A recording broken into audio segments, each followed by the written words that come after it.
Ah, look at me, so majestic in the glow of the aetheryte crystal. Hey there, everyone, welcome back to my talk court. I'm Kishan Sakura, and today we're going to continue on the story of Dawn Trail. I didn't make it up to the simple one update, but I'm still going through the story, so I haven't unlocked everything, especially the Golden City. But first and foremost, I need to undo this drink and take a swig of my San Miguel.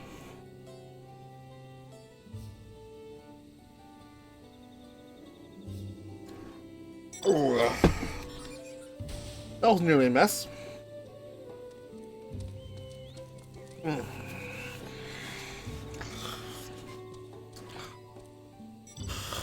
San Miguel. I recommend it. Like, oh, thanks for a follow on BX69 LF Girly, and welcome to the channel.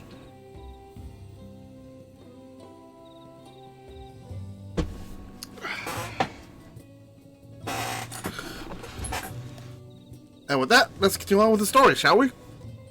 And let's see here. Where are you? Right. Oh, right over there. Ugh. I have to walk all the way over there?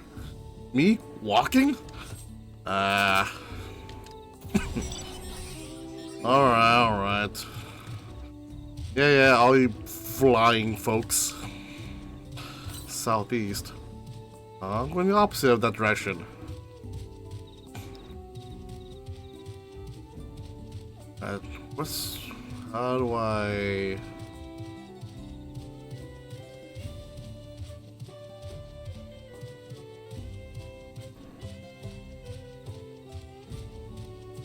This way.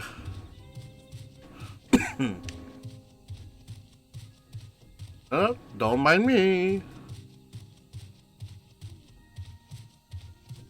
So you might be wondering the inconsistencies of my schedule. It's just though, because I do work IRL retail, schedule tends to be a little not really consistent.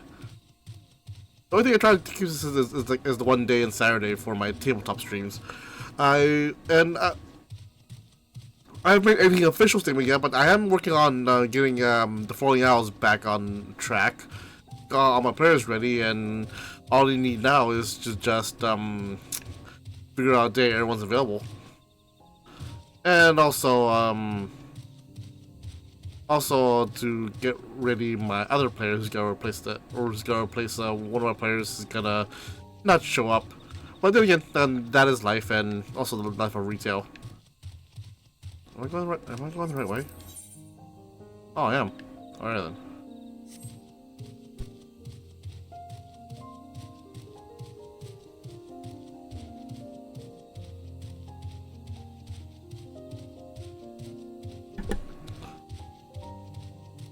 Let's see.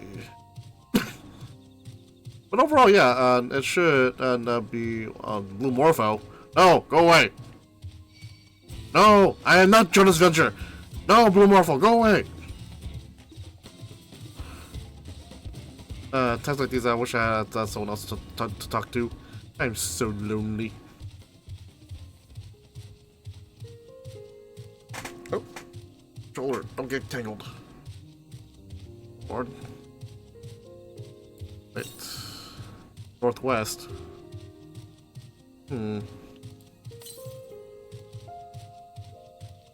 Oh, hello. That's probably for the 7.1 people. I am not there yet. I am really behind.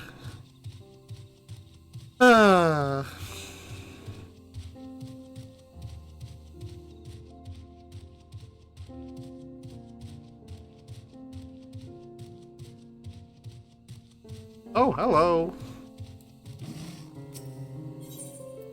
Check me down. This is probably the amount I'll get sooner or later.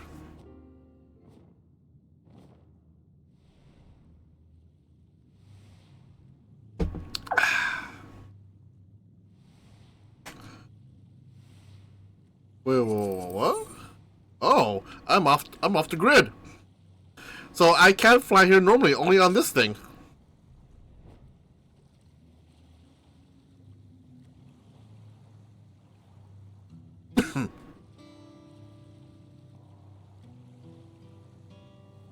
Unless I can fly here, and that little wall thing, that wall indication on the map is false.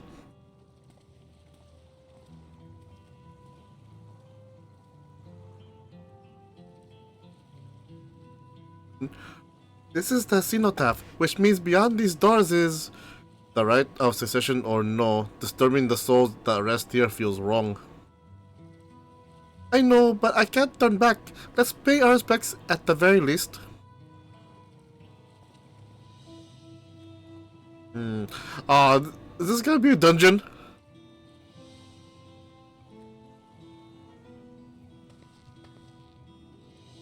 Let's go.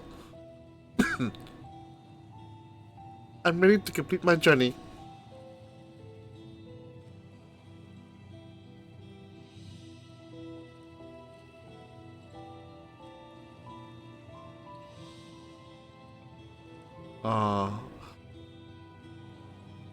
All the souls that are, and all the souls that could be. Oh!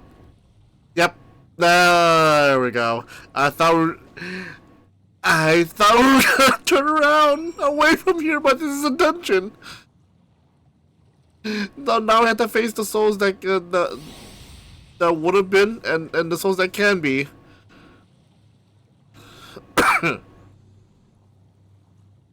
I'm so sorry, souls, but let's see, tank, healer. I'm sorry, Alizé, but Crow's here to actually not take more precedence because I haven't partied with her in a long time. Even though you're both my girls. I should be careful in saying that because I think Alizé is still underage. Because I'm pretty sure Elizans are still under during the lore of Final Fantasy 14 are still under the whole same agent concessions as humans. Because unlike D&D where an 80-year-old elf is considered a teenager, while a young adult who's just reached maturity to drink is like 110 or 120 in D&D years. But regardless, this is all back then during 1.0 days when like each of the races had stats up in there. Like for example, I mean to be fair, 1.0 and to be fair, 1.0 were played a lot like WoW, where your deity, the god you choose between one of the 12s gives you a certain buffs. Same with choosing your race. And also your birthday, that give you certain buffs, and that will create your character. What makes a little what was it, mid-maxing thing that you can do. Now it's just for aesthetics. Well, that said in mind, let's go. I wish I could have Alexander be my healer, but that's neither here nor there.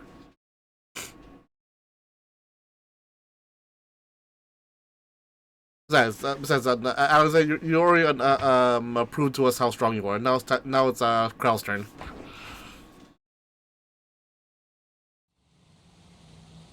Oh God! By the 12. All this to get a Blizzard sibling?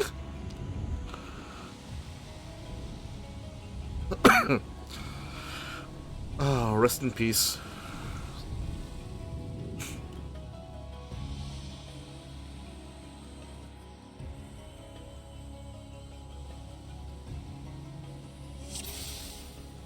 Alright then.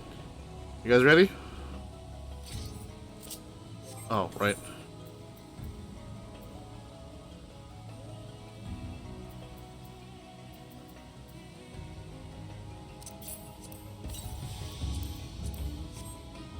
Go.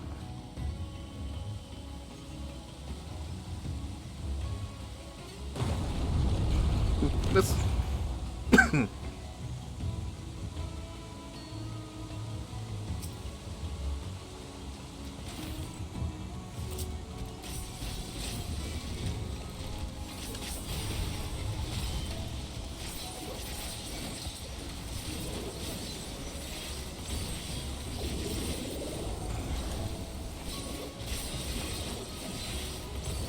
Just keep doing my combos.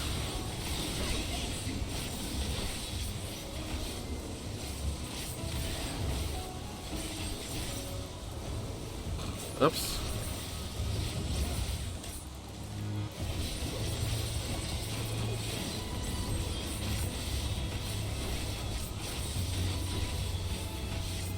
There we go. Come on.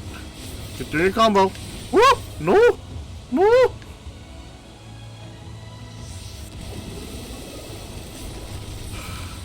Right, I should really add,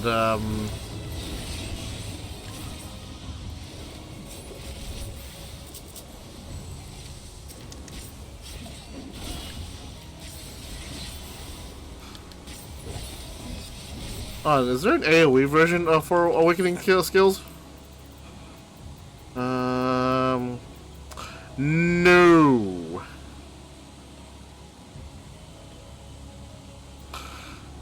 First generation, second generation, third generation. Oh, there are. Okay. Reading facts and reading mall. Okay, so there is. Okay, I'm just being silly. But first and foremost, though, what's the AoE skill? So along this one, right? That's the yep, it is Rising Snap. Just in case. And also, I need Reawaken down here. There we go.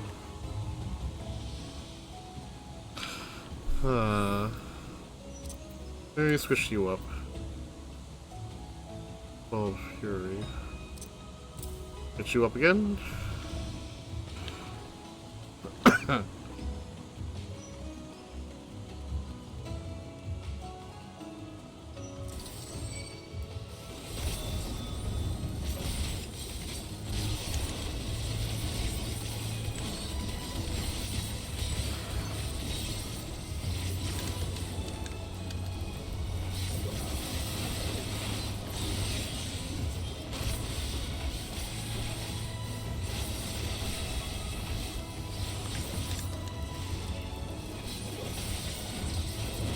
Ooh, look at my heart bar light up. Ooh, no.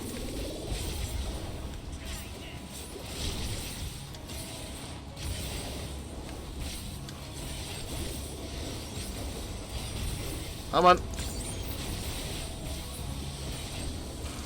Nope, I'm saving that for the next boss fight.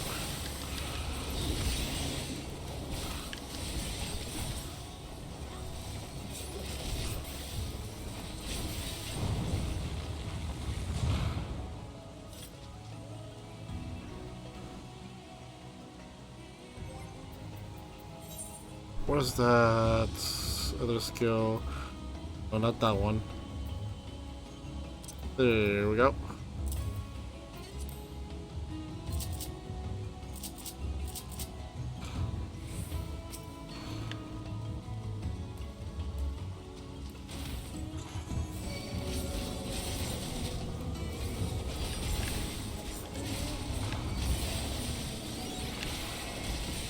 Oh, just there.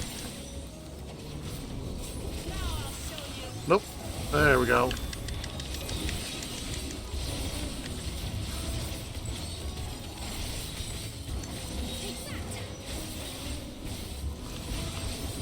Oh, there we go. Come on.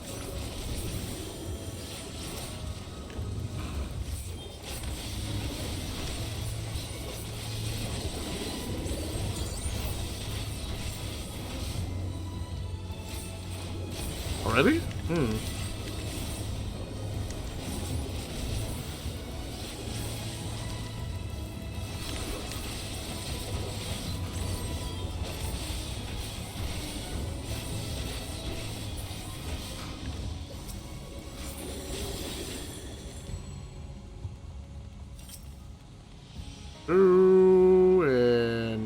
Goodbye. Woo! No! Heal me, damn it!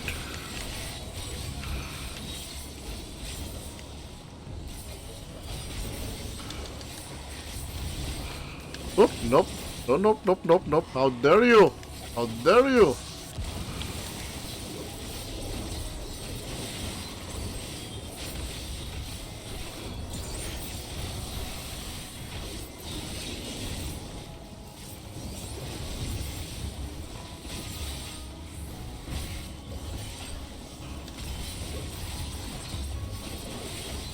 Nope, come on.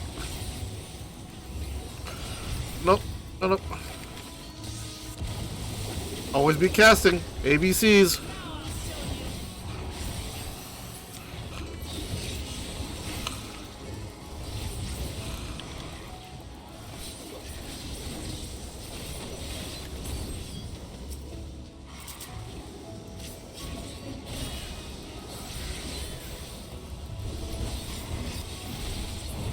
There we go. Victory swig.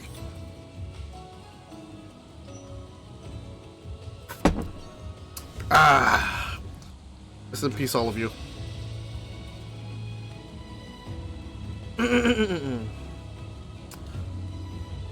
Hello. What are you?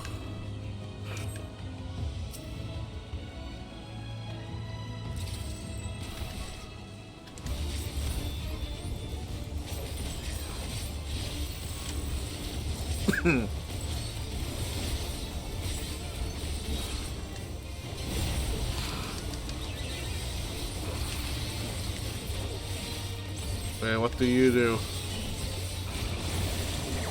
Ah, Chris, be a nuisance to your party. What does that mean?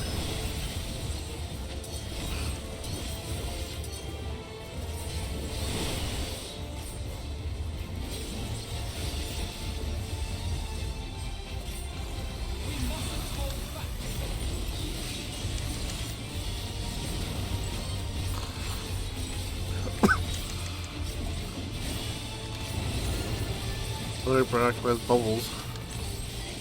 Oh no! Ow! Nope! Nope! Look them up! Why?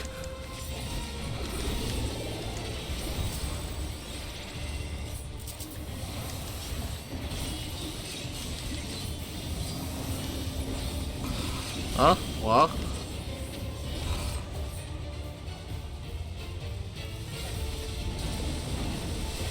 Oh!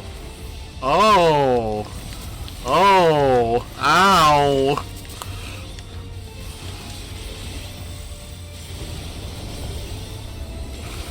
No, that doesn't move me, it moves the bubbles.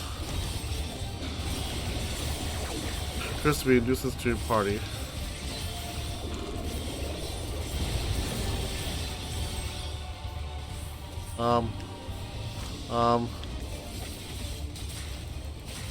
Oh!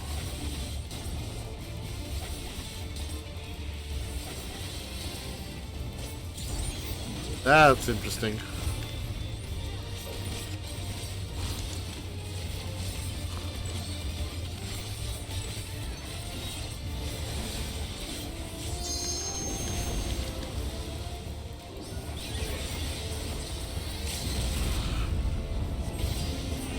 Mine!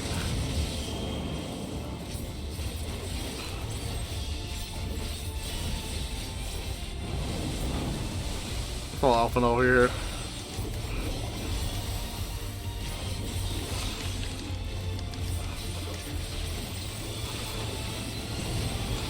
Nope, damn it. Wrong thing. Oh, Kral's doing more DPS than me. That's embarrassing.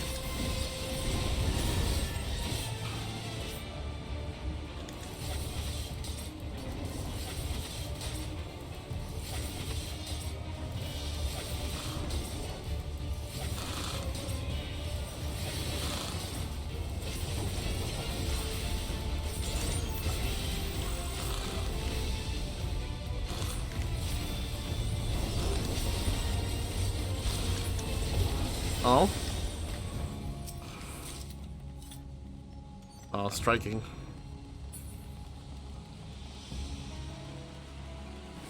Everyone's alright, let's go! Let's go! Oh, it's an elevator that leads to nowhere. Whee! Victory swig.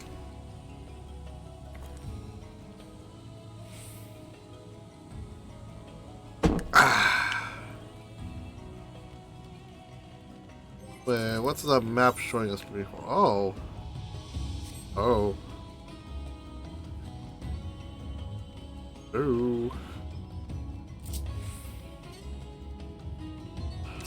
Oh, spiders.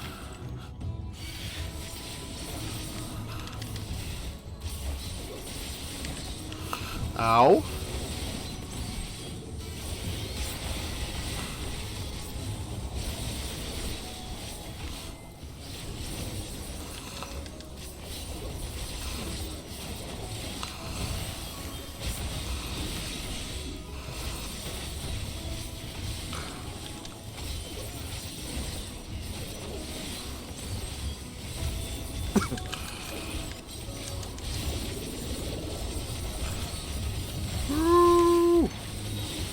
What?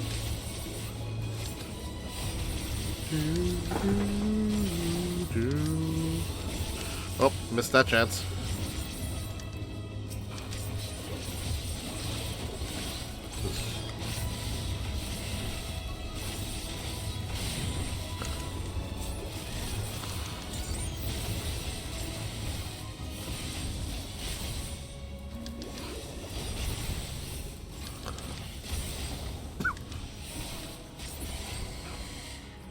Yeah, I should let Lamont, you know, the actual tank in our party, to take point.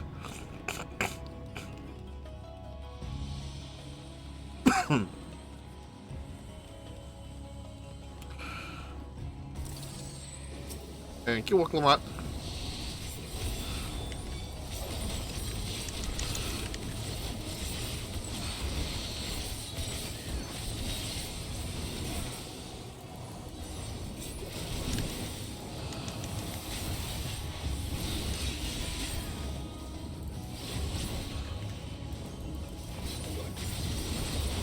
Whoop, nope, no.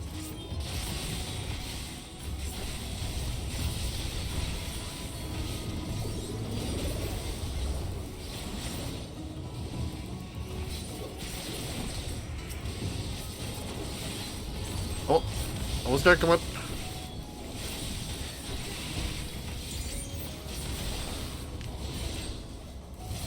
I'll see that for the next group.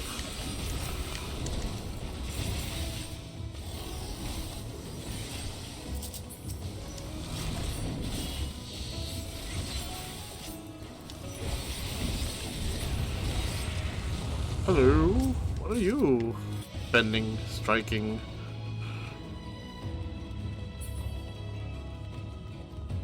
Armory.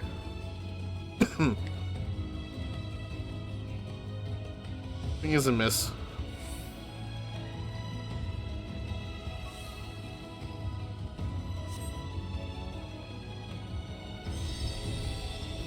Oh no.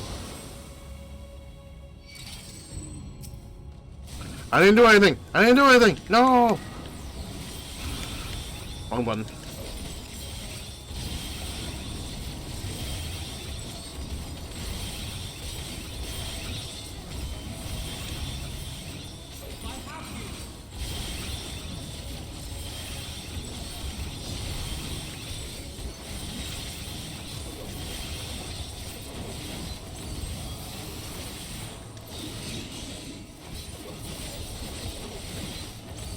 I keep forgetting the NPCs don't really do any AoEs en masse like how holy players do. Damn it! Wrong button.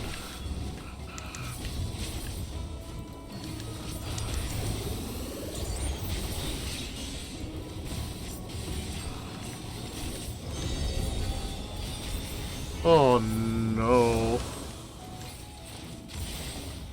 We mustn't hold back.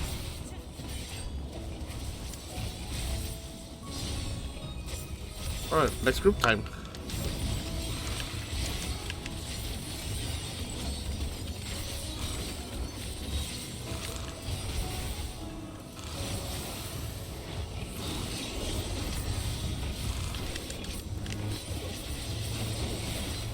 Come on.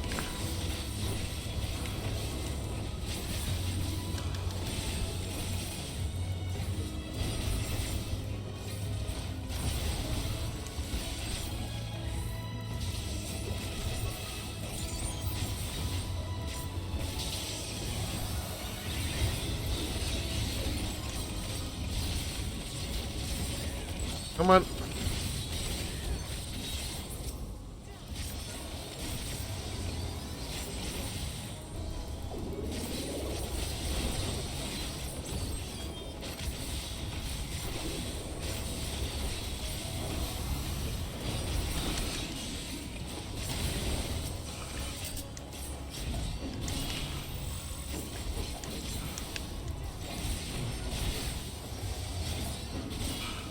Living statues. One of the well-known cliches of ancient tombs. And there's the other cliche.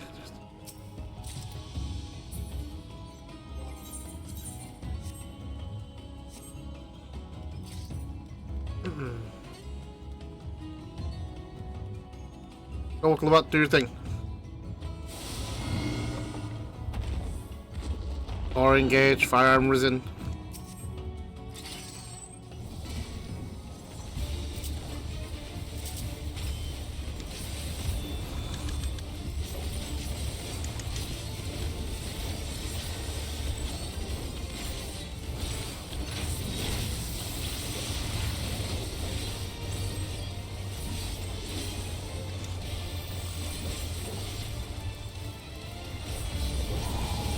Oh, what's this?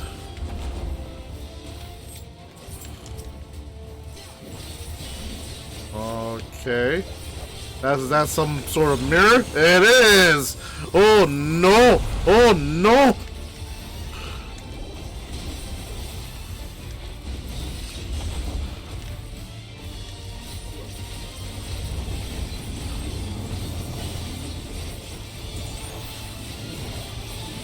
Oh.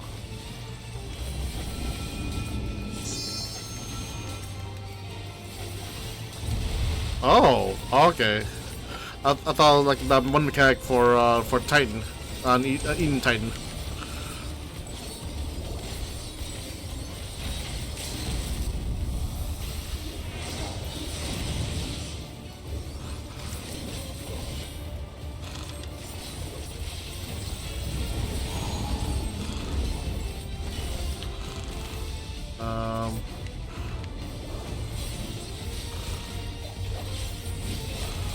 Okay, there.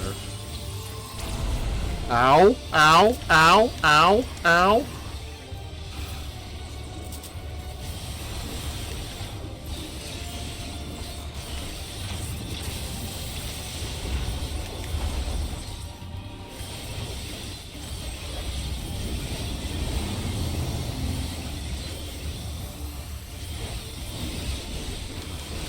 Here, right?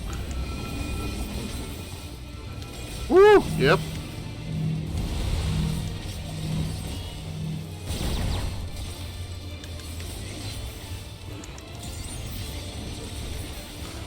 Are you all right?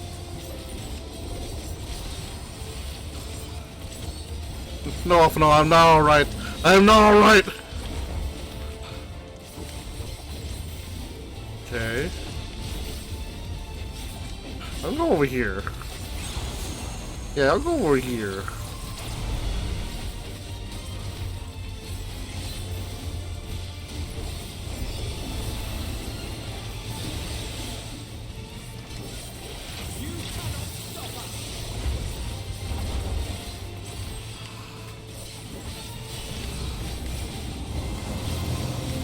Okay. Gonna go over here. No, not over there. Over here.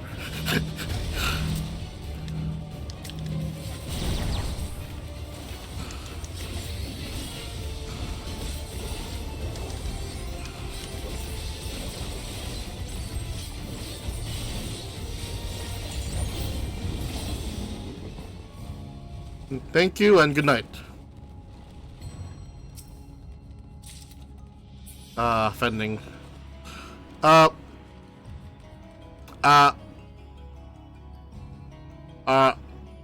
we living in a database? Database? Writing in the database? Whoa.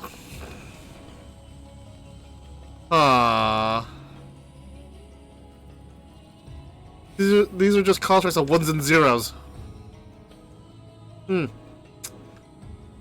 Writing in the database, writing in the database. Whoa.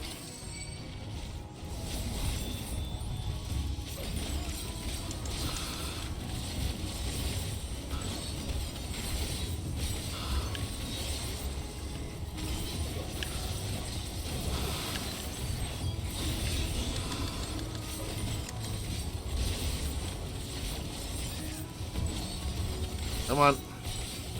There we go.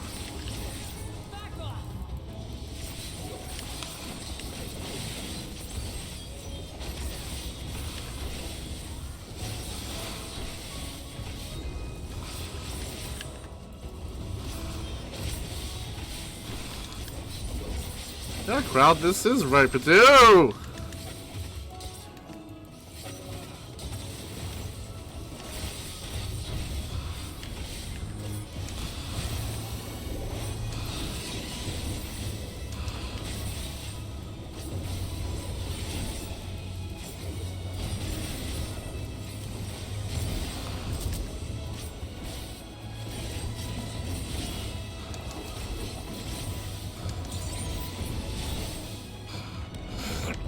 What is this stone infused with? I mean, we saw the we saw this. Yeah, look at it though. This looks like some sort of giant magical circuit board. I mean, obviously it has connections with what was it, solution 3 or solution 2? The giant tech city that looks like a giant or graphics card. Well, the building looks like a giant graphics card. It has something to do with the Ascians and old Amaroth. Well, no, Amaroth the city. It's old no,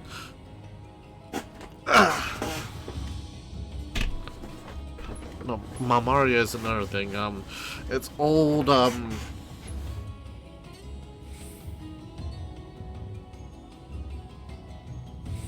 Whoops! Hold on. Wire's getting all tangled up at my end. What? There we go. Oh, Aetherius, there we go. Also, what the fuck how they introduced Dynamis as an energy source, but we have yet to actually crush upon that. But then again, they might be explored more in this new story. Oh! Look at this! Look at that!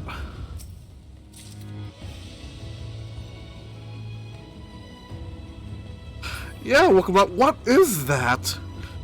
This is fantastic. This is awesome. Oh, I love the design they put in this one. Ooh, hello.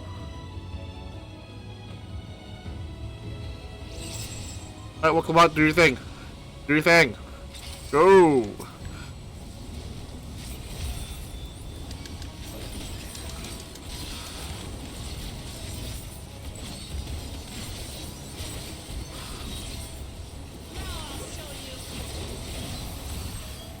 Looking again.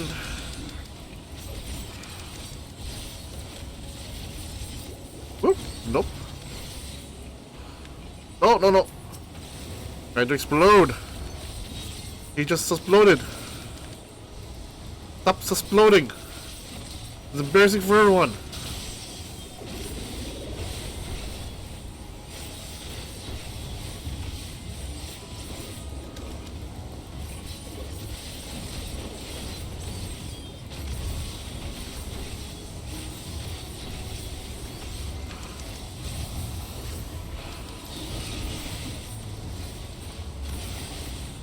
Ooh. Looks like an ethereal wall.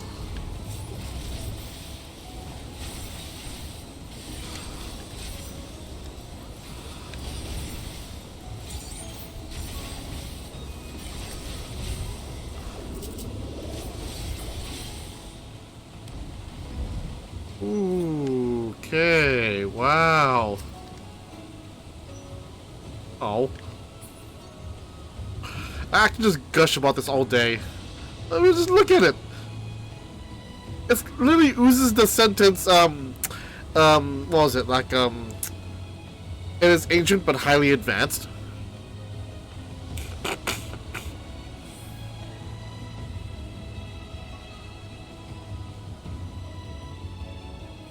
Like, I don't know why, there's no actually exact TV trope on that showcases this a lot. I just love this. Like overall, yeah, in any form of media, I have never seen much about using the whole trope of like showing ancient ruins, but they also showcase like this high tech, futuristic technology.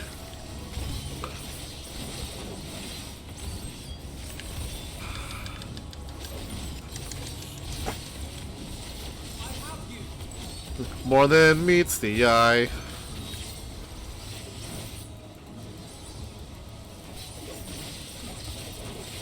Spell sword. SWORD. Not literally.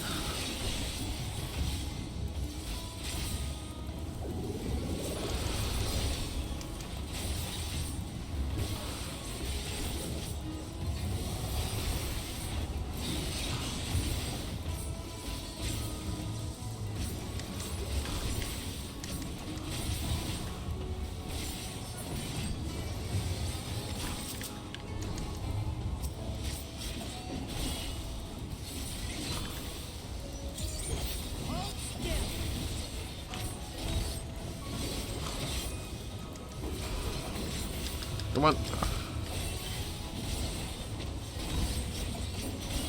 Almost there, come on. Woo, okay.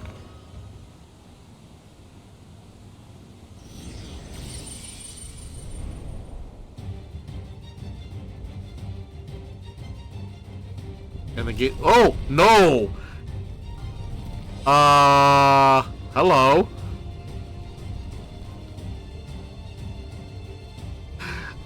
Okay, I have to do the gate in the little pyramid to open up and the boss will just come out. Nope. Well, there goes my expectations.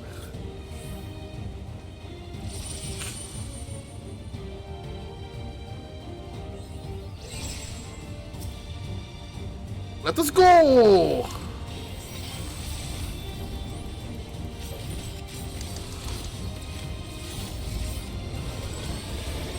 Oh no! I'll avoid that area. Aha! Okay.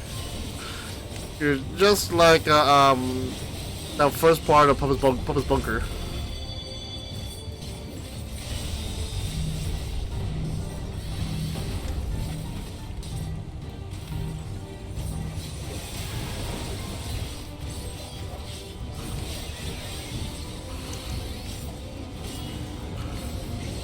Huh? Oh.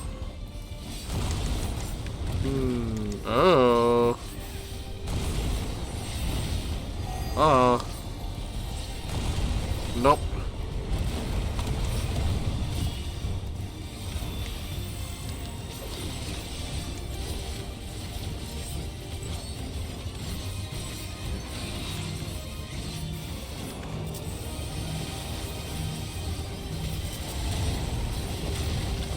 Alright. Ankh-Morn.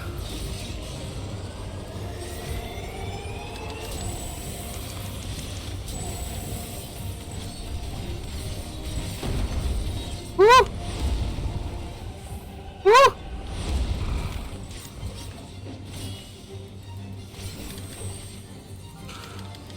Oh, come on, that's yours, not mine.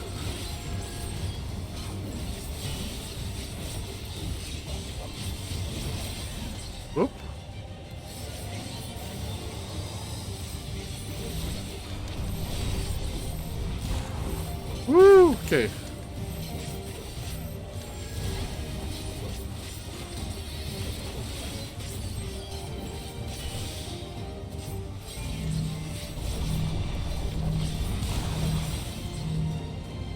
Nope, get away from me, get away from me.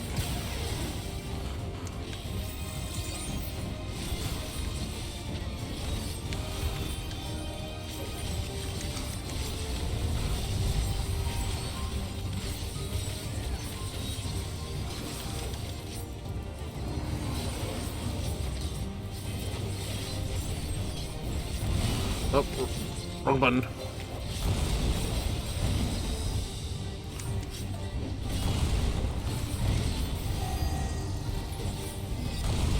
Sides. Okay.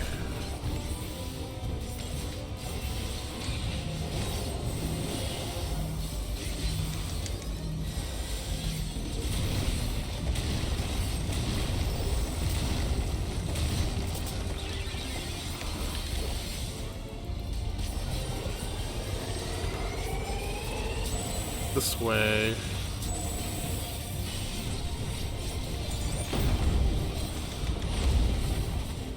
Nope. Nope. Nope. There we go.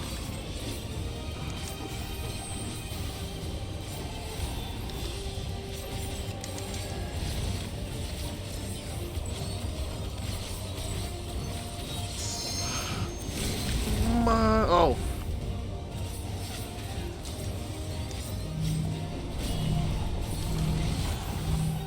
Nope. Leave me in my corner. Leave me in my corner. Leave me in my corner, damn it. Ow. Ow. Heal me, Alpha No. Heal me.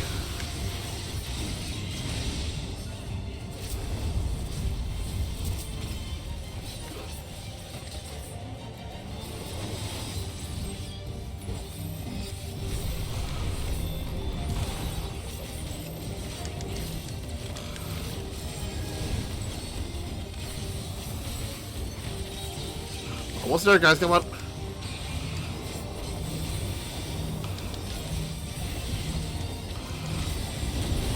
Woo! Yay! Level up! Woo!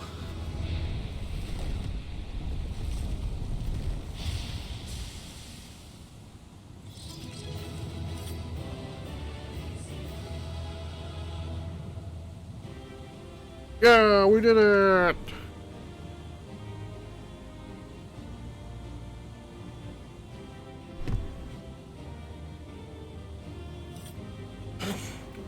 Different offerings. What? Upon learning this trait, it has different lineage. A fifth Anguin. Ooh. Tribute will be added to your gauge once sufficient energy has been stored. You can activate the reawaken. Ooh, okay.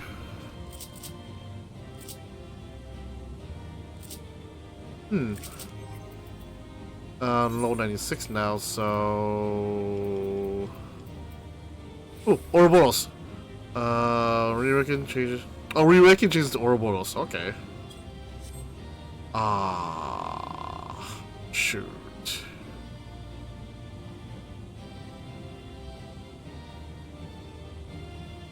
Alright then. So, what do you give me? Aiming and. Ooh, oh no. Alright, so what's this pyramid all about? This extra shiny pyramid. Hold on, yes.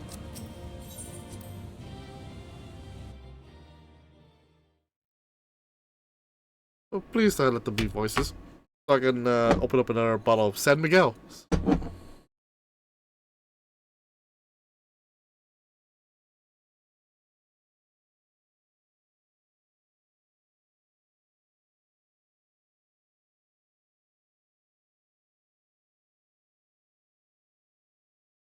And I'm waiting.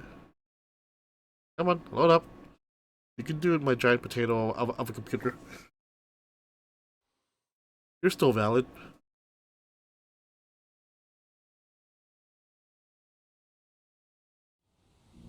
There we go.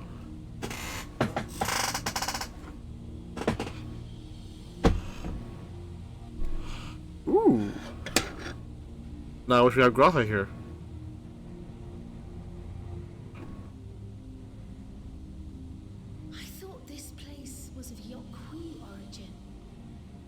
But is this glowing stone their creation as well?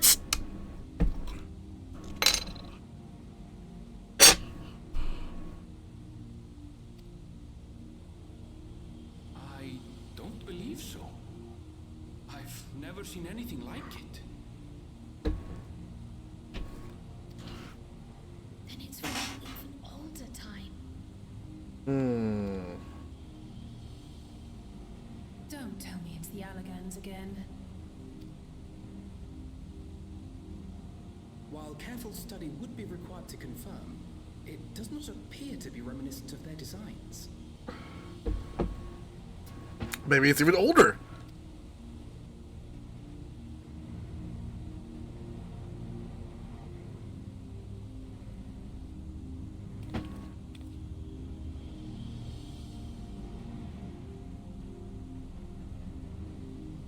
A golden light. Could it be?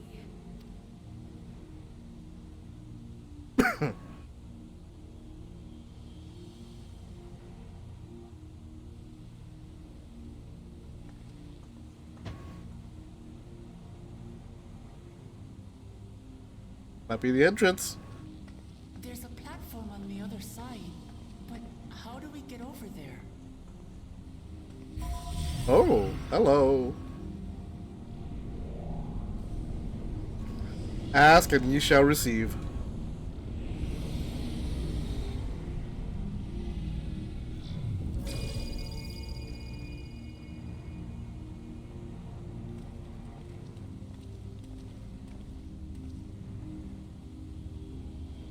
That's how, apparently.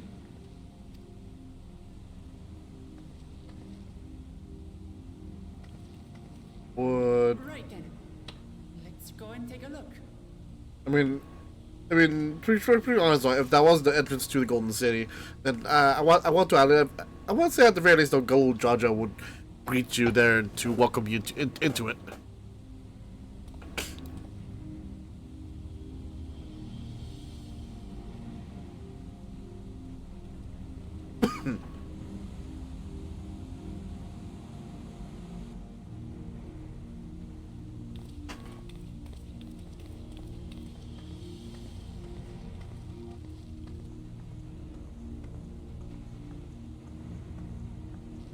Interesting.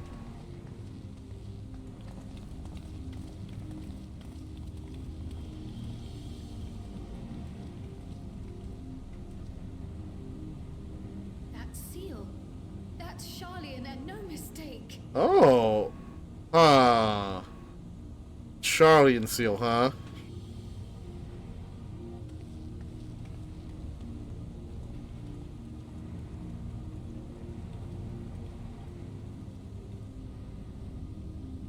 What you thinking, Alphino? What you thinking?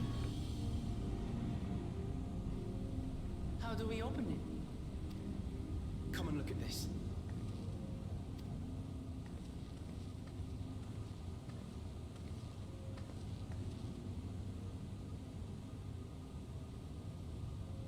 Oh! Your tablets might be a good fit, wouldn't you say? Oh, clever, Gold Jaja. Very clever.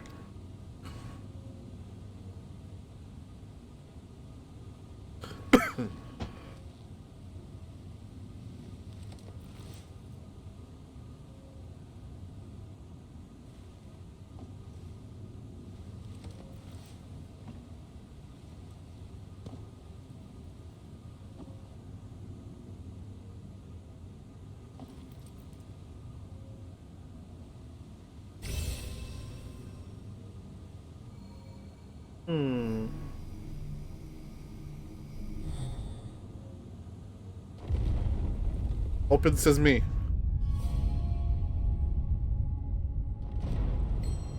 Leave it to Alphino.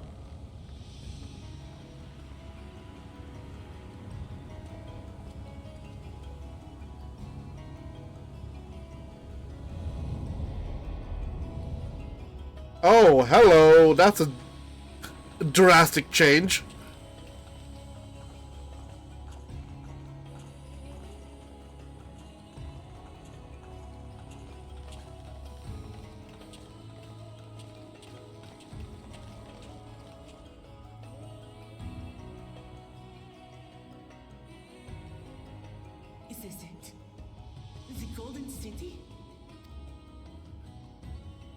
there is some resemblance, it doesn't quite live up to what the Yokwi described from their dreams.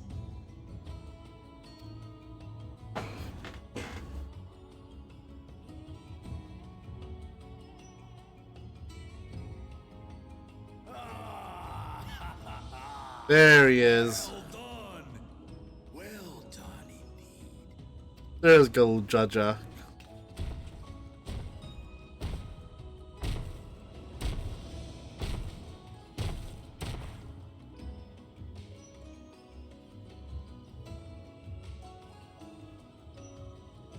You, my dear daughter, have found the entrance to the City of Gold and triumphed in the right of secession.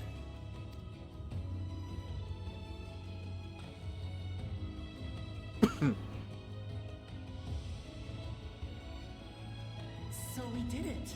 That's why they couldn't find it. Carefully hidden behind a mausoleum of dead children. I mean, even that sentence would just give me pause.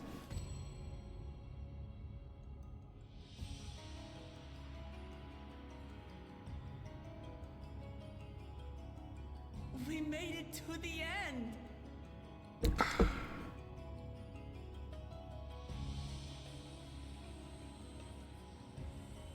I'm probably smiling behind that mask.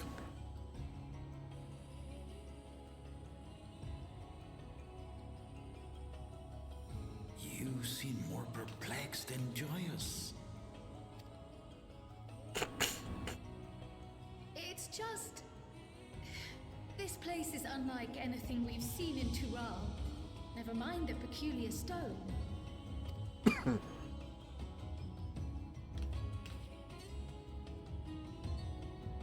So I am given to wonder, what exactly lies beyond that gate? Nothing less than the Golden City of Legend, I assure you.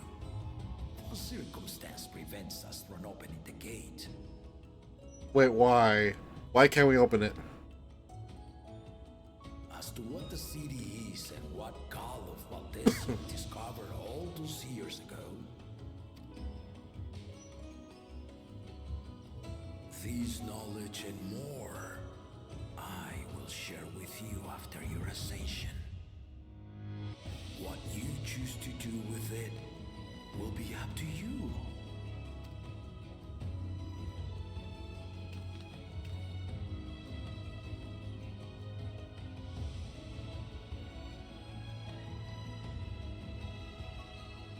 The Golden City is real.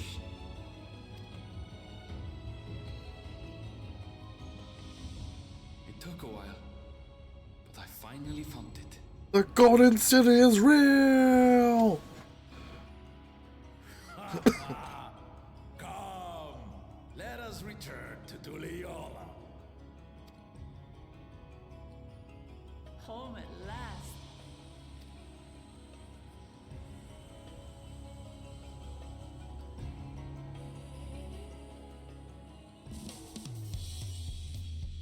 Oh, we're back into Tuiolal. Do we sleep? Not for now.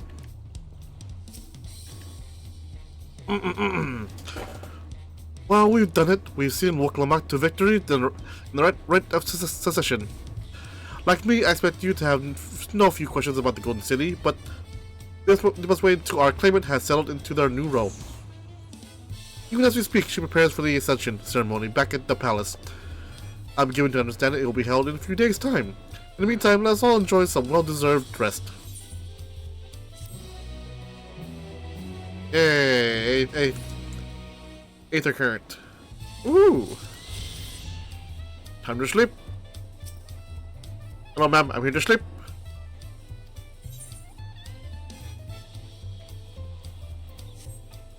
First and foremost.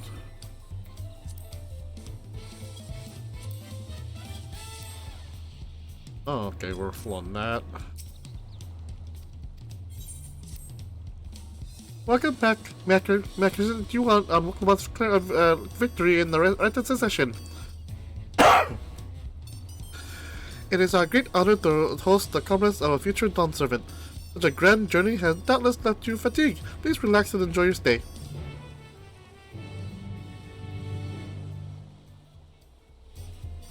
Oh, I need to move my car because tomorrow's street sweeping. And I drank 2 bottles. Great. Guess I have to wait until tomorrow.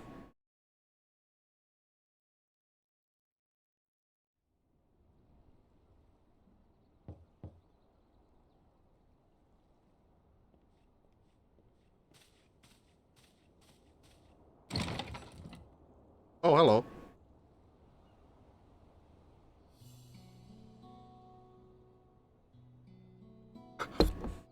Surprised to see me.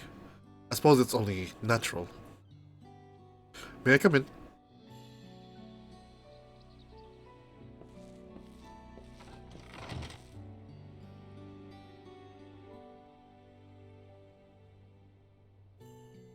I haven't properly thanked you.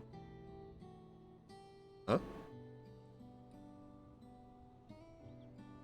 My sister was able to realize her potential, testament to the quality of her traveling companions, particularly you. For that, you have my heartfelt gratitude.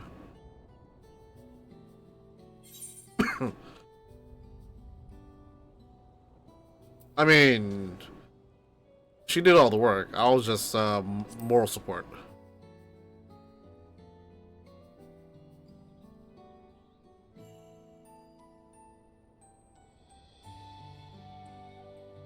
My primary business is to deliver a message to for Lamati. As you well know, after the ascension ceremony, she will officially take up the mantle of Dawn Servant. She has expressed a desire for you to accept a post within her administration, while making no mention of me. That's sad. You need decide immediately. My sister will broach the matter with you again after the ceremony. Whether you continue to assist Lamati or not is up to you. That is all, if you excuse me. I mean, obviously we'll decline because we are a Zem. We are the traveler.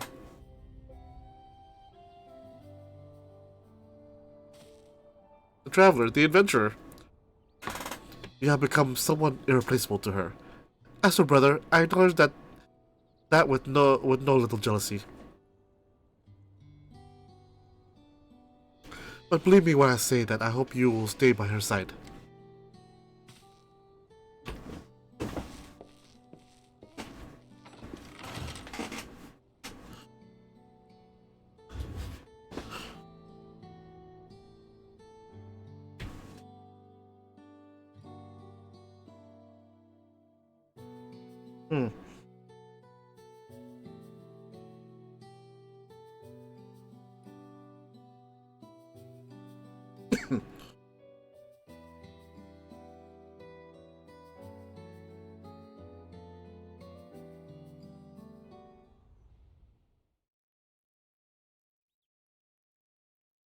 And thus it arrived. Problems. The day of the Dawn Servant Ascension ceremony.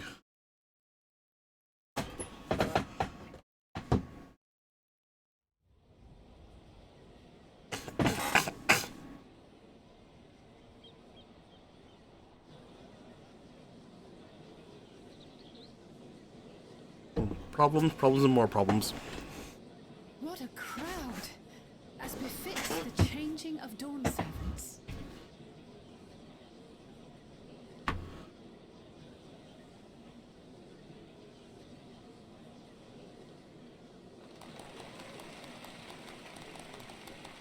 It's starting.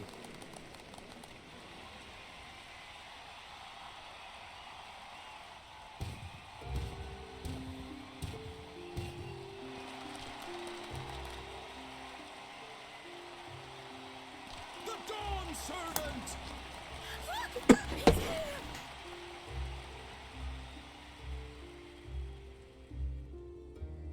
The head of reason is resting again. Thought he'd grace us for this occasion at least. He's an old man. All of Tuliolal. You honor us with your presence. For on this auspicious day, we witness the dusking of one era and the dawning of the next. The succession of Dawn's servants. But I've talked for long enough. Allow me to present the claimant, whose determination, wisdom, and compassion guided them to triumph and the city of gold.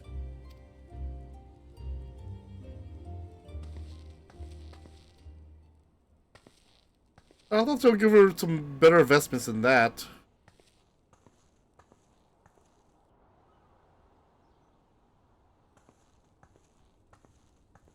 My daughter, Wook Lamont.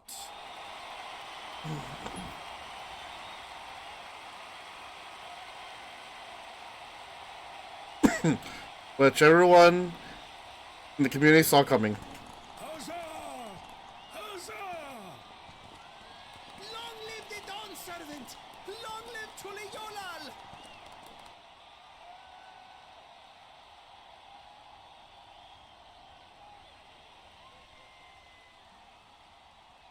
Breathe. Breathe. Growing up in this city, I used to think I knew all there was to know about Tulihyolal. But my journey showed me how much I had yet to learn about the cultures, histories, and aspirations of this nation. Through the time-honored Ihana, the Hanuhanu taught me how they nourish and cultivate both the land and their bonds with visitors. And with their alpacas and tradecraft, the Pelupelu showed me the depths of their patience and fortitude to know when to push through and when not to push your luck. The alpaca's there too. From the Moblins and their artisans, I gained insight into the power of creativity, that it is when we are filled with passion and bolstered by the support of others that we produce our best works. I was moved by the history and hopes of the Yokhui, who believe that death isn't the end, that we live on so long as we remembered. I felt joy and harmony in Yaktel when I tasted Shebruk Pibil, the dish that marked the beginning of peace between the Shebral and Mamurja after centuries of warfare. And I felt sorrow in Mamuk when I met with those who placed their faith in the promise of blessed siblings, and for this were burdened with great suffering. Through the understanding we forged, I'm hopeful that they will find what they seek through friendship and community. For we are all Turali. Understanding with Mamuk? What sorcery did she use on them?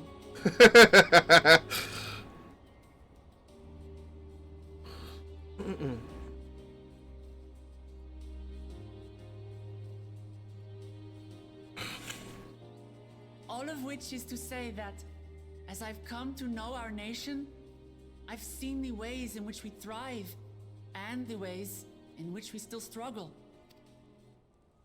Some in Kozamauka must resort to banditry to survive. A faction of Yokhui still cling to dreams of conquest. Not everyone lives in peace and plenty. And there's still so much of Tulihyolal I don't know. Places I haven't seen, and people I haven't met. That's why I hope to keep learning about and from you, that we might build a nation where everyone knows happiness. Because my journey has taught me one thing above all else. Your happiness is my happiness!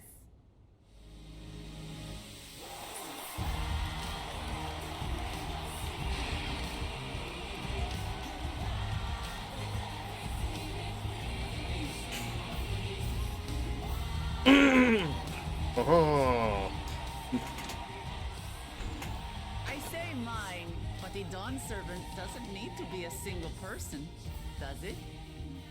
Huh?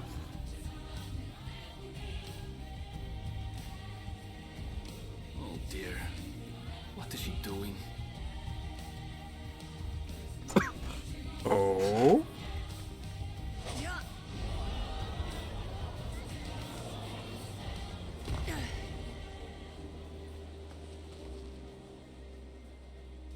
My father led Tuliyollal to prosperity by the resolve and reason of his 2 heads. But my 1 head can only get us so far. To further change our nation for the better, I'll need someone else.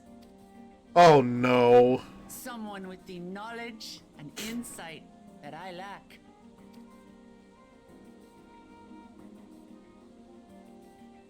So what do you say? Be Dawn Servant with me, Kona! Oh, that's why.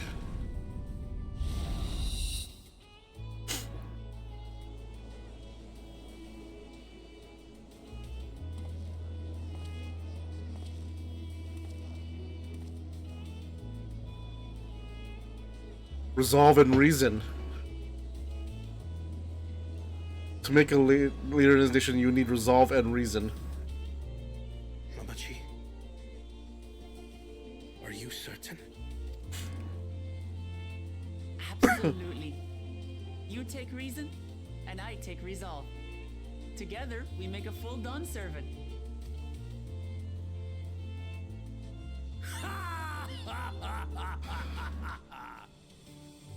You'll have no objections from me, of course. But mine is not the approval you need.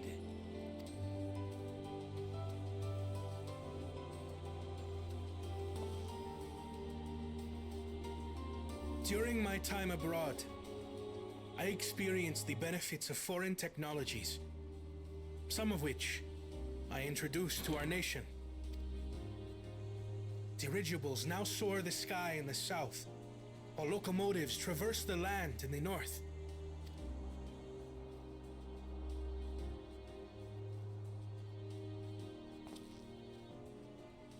I was convinced that by imitating foreign powers, we could assert our strength and thereby deter invasion. Yet despite my intentions, I failed to understand what I was too eager to cast aside, and the very people I wish to protect.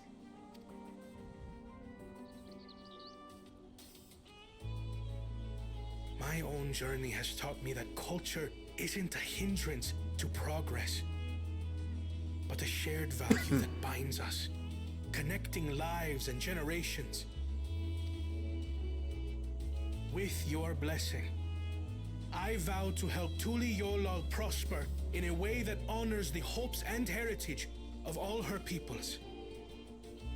My esteemed predecessor would accept nothing less.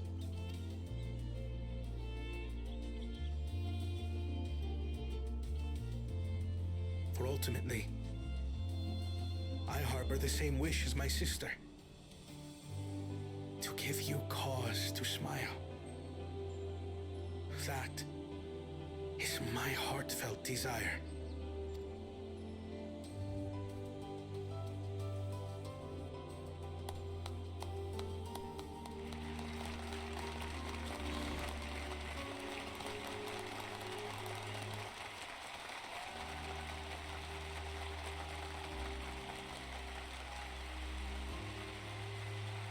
Yeah, woo, yeah.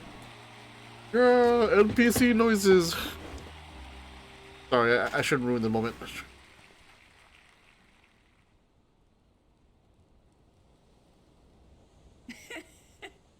Glad this didn't go to waste. Huh?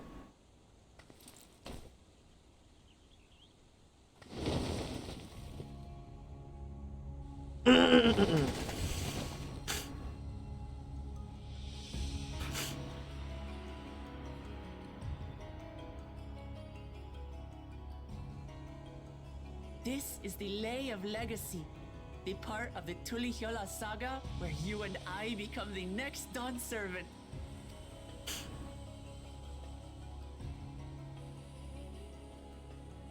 heavens! Don't tell me this is what kept you so busy ahead of the ceremony. Just so you know, I didn't decide this on a whim. After reflecting on all we've been through, I realized it was the only answer.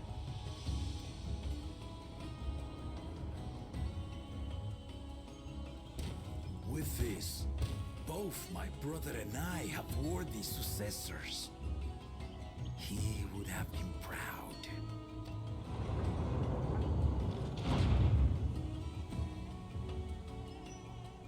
Will he wake? Will he wake? Come on, that'll be a good scene right now. Just him to wake.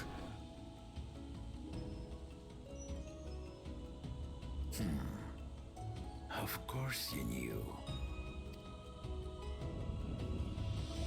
He is awake.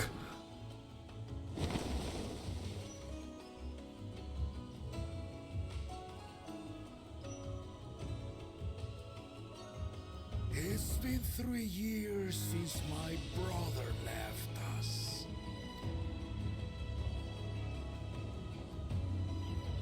It cannot be. The head of Oh, with us. he's gone. Oh, tragic tidings. I didn't want to believe it. I'm sorry I never told you. We wanted the people to rest easy until our successor could be chosen. Planning the right was my brother's final duty. He was determined for it to serve the nation's best interests, and labored nigh without cease. And then he died, forcing me to do the actual work. A sneaky bastard. Oh, that's just sad. And biologically impossible. I have to give him that. The outcome speaks for itself.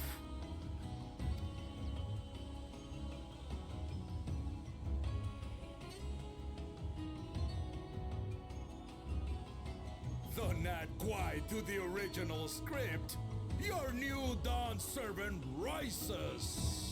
May they shine resplendent, and their rule bring light ever greater to Tuliolol.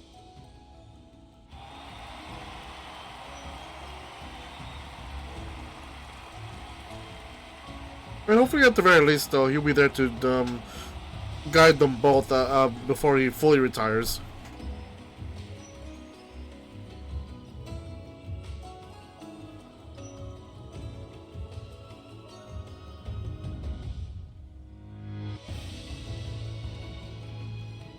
Oh, looks like my FC has been busy.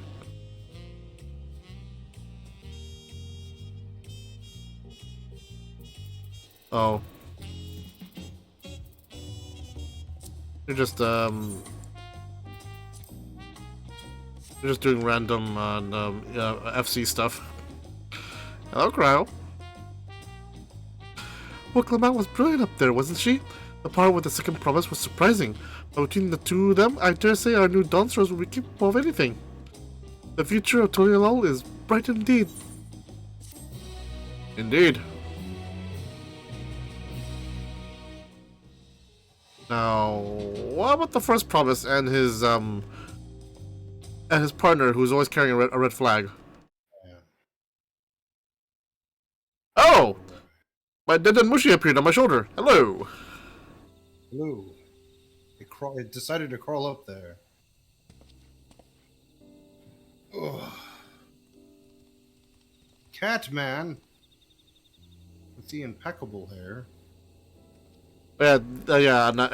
I think it was during one of the updates and during Endwalker, they added K-pop quality cat hair to the cat people. Changes in the air, and it's all because of I mean, our it's little believable. firebrand. What was his name? Tamari? I think Every Tamari other had all right father's hair. daughter, that one. I might be remembering it wrong. Has been many a Uh, decade since I played Final Fantasy X. I don't know why my mind and me went to the hairstyle the current NPC in front of me has for Kimari, or he has some sort of wicked ass yellow mohawk, and there is no in between. Wait, what? Why a yellow mohawk? I don't know. I mean, he was a horned beast man. Oh no, broken horned beast man from the first Final Fantasy game I ever played that actually got me into the series itself, and he wielded a kick-ass spear. He was a broken horn cat man from the year 2010 on a quest from Dr. Light to make the city safe again. I just didn't like the fact that how like he was supposed to be the dragoon of 10, but the signature skill for dragoons is locked behind and as an overdrive, which is jump. Oh. Oh yeah, no, because he had blue mage skills, didn't he? Yeah, he was more of a blue mage than a dragoon, and so which again, I mean, like I get the fact that they wanted to make jump more iconic for dragoons, but why hide it behind an overdrive wall?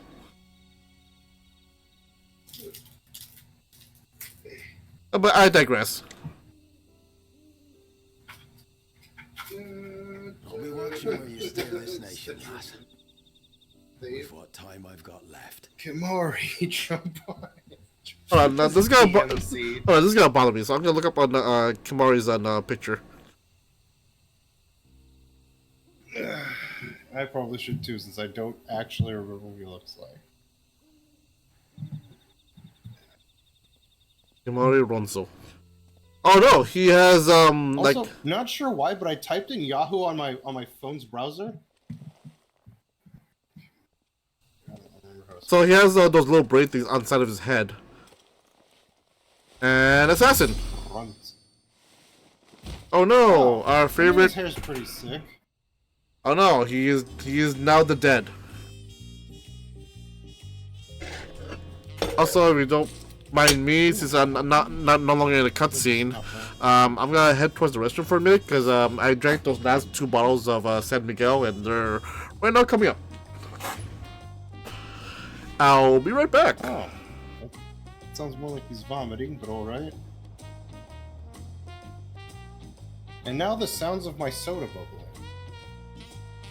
This has now become an ASMR stream. Except I'm still too loud for it to be an ASMR stream. POV, you're in my room and I'm being annoying. ASMR. I wish I could put stuff up on his screen. That'd be hilarious. Just hack his Twitch stream. There's a small... I guess they're not children. That one's name is Cryle. You know what? Never mind. That sounds exactly like what somebody would name a child. Oh! Queso's streaming right now. Apparently my brother played Tony Hawk, I want to say Underground. I think he played Tony Hawk Underground recently. And he just made queso and gave him the special move of eating a pizza. And I really wish he would record it and like put it online so that queso can see it. It sounds funny. MBTU. Is it somebody playing Yu-Gi-Oh? Cha-cha, your V-mom. That sounds like they're asking us to do something inappropriate on Twitch. Project Melody, and I'm pretty sure that's definitely something very legal to put on Twitch. To crush my enemies, to see them driven before me, and to hear the lamentation of their villagers. I am back! He's back from vomiting. POV, you are in my room and I am also listening to Genshin stream. Genshin, I've turned your stream into an ASMR stream. I mean, that's what I did also when we were playing on Power Simulator for a while while you were going to the bathroom to vomit. Oh. Hey. There's a difference between the vomiting you were doing and the vomiting I was doing. My vomit was coming out of my butt. In a world where vomit comes out of my butt. It was very messy. Alright, so... Kraut. Oh.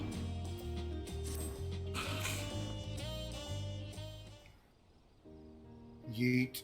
Eat it. Waklamata has truly come into her own, has she not? Indeed, even as she moved the people with heartfelt words, she retained her characteristic just as spontaneity, as evidenced by her nominated as Kwana as a fellow Dawn servant. As sudden as it was, I would like to believe that she gave it all due considerations. She could do far worse. Kwana completed her on every feat except the last, and that he only forfeited to help Waklamata secure victory. I look forward to seeing how Tuliyollal will progress under their care. My glasses are fogging up. Why?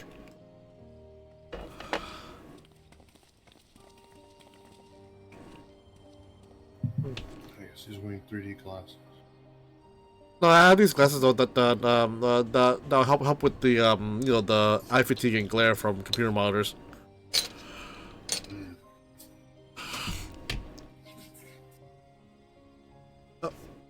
Oh, damn it. Oh, there it is. Also, I have this thing on where I'm able to like wipe and glare and brush the dust off my glasses. The dust is really nice, but the brush is really nice, but the part where you can wipe the glasses out with no streaks is kind of bullshit. It still leaves streaks like any other cloth for glasses.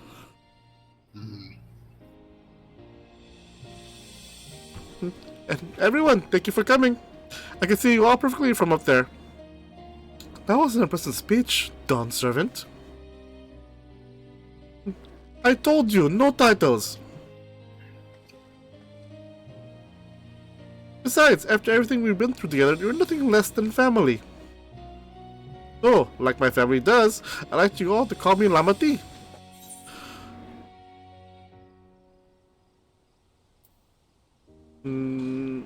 It's an honor, Lamati.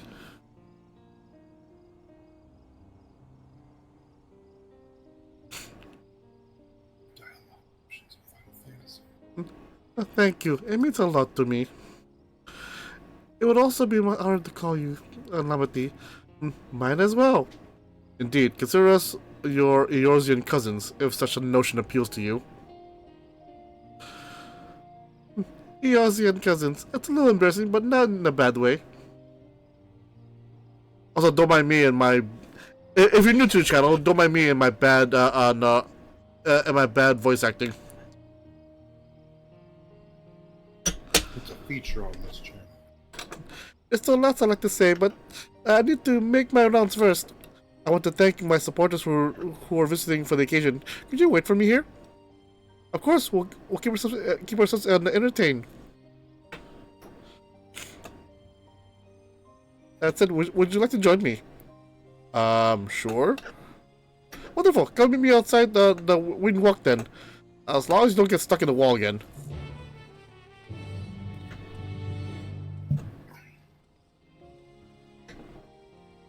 I immediately get stuck in the wall. Oh no, yours and cousin, I'm stuck. Help me. Alright, so the short person. So three of the people in that cutscene had names that immediately made me think of YouTubers. That Cryo guy or whatever, the small one. That's a girl. I just thought of Cryo. That's a girl? It's a girl. Well, anyways, Cryo. Alpha Nude or whatever the hell that guy's name is. Alpha Nude? Whatever, I don't know how to fucking... Don't make fun of me for not being able to pronounce some stupid fantasy name. Oh no, I'm sorry. Yeah, I'm sorry, but the thing is, I haven't heard no one call him that. Alpha Nude, whatever, I don't know what his name is, but it made me think of Alpha Rad.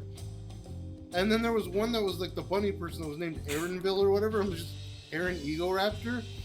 I was just like, they named these after YouTubers, and then they got to that elf-like woman, and her name just, I'm not even try to pronounce it, because I could, just got too many consonants in it, it's just like, it's, I don't think, it's, her name it's like Ali something. Alize. Yeah. I was like, I don't know if I know of YouTubers. I mean, for the twins, it helps for the twins. It helps if you pronounce their names in a somewhat snooty French accent. Oh. Yeah, it's so it's Alpha Nu and Alize. Alpha Nude. God. Alpha Nude. Alpha Nude. Hey yo, girl. Yeah. Hey yo, girl. Alpha Nude? Yeah, yo, girl. Text me those alpha nudes, man. I don't want no beta skin. Those alpha nudes. Now send me Bubs and Vagine and canceled. Immediately.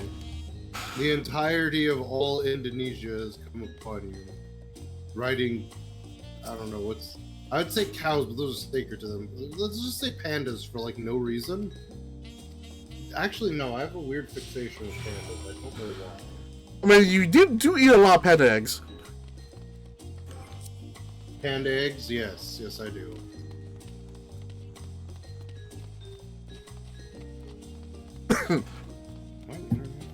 And you did have me try them at one point though, but it just gave me a weird effect. Yes, people do occasionally get gassy from them, which is the most normal one. Oh no! I had panda pox for a while. It didn't do anything. It wasn't even itchy. It was just weird. It made everybody look like that picture I posted up in me. I mean, overall, to be fair, I watched this. What? Oh no, you go. No, I was gonna make a joke saying like I didn't say they didn't give me the other effect will give you like like Simpsons jaundice. Oh no, you get Muppet jaundice. It's even worse.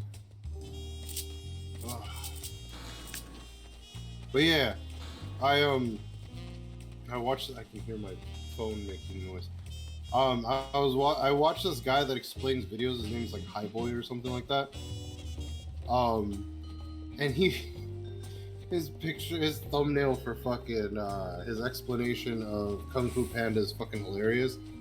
Because it's like some kind of like clay sculpture of Po, but it's like I don't want to say it's not good because that seems pretty offensive to me as like a person that wants people who like art to try and do art and not be discouraged by how their art looks.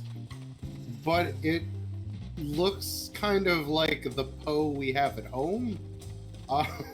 So Temu, so Po off of Temu. Yeah, pretty much. He's like best values Po. And it just says Kirkland brand Po.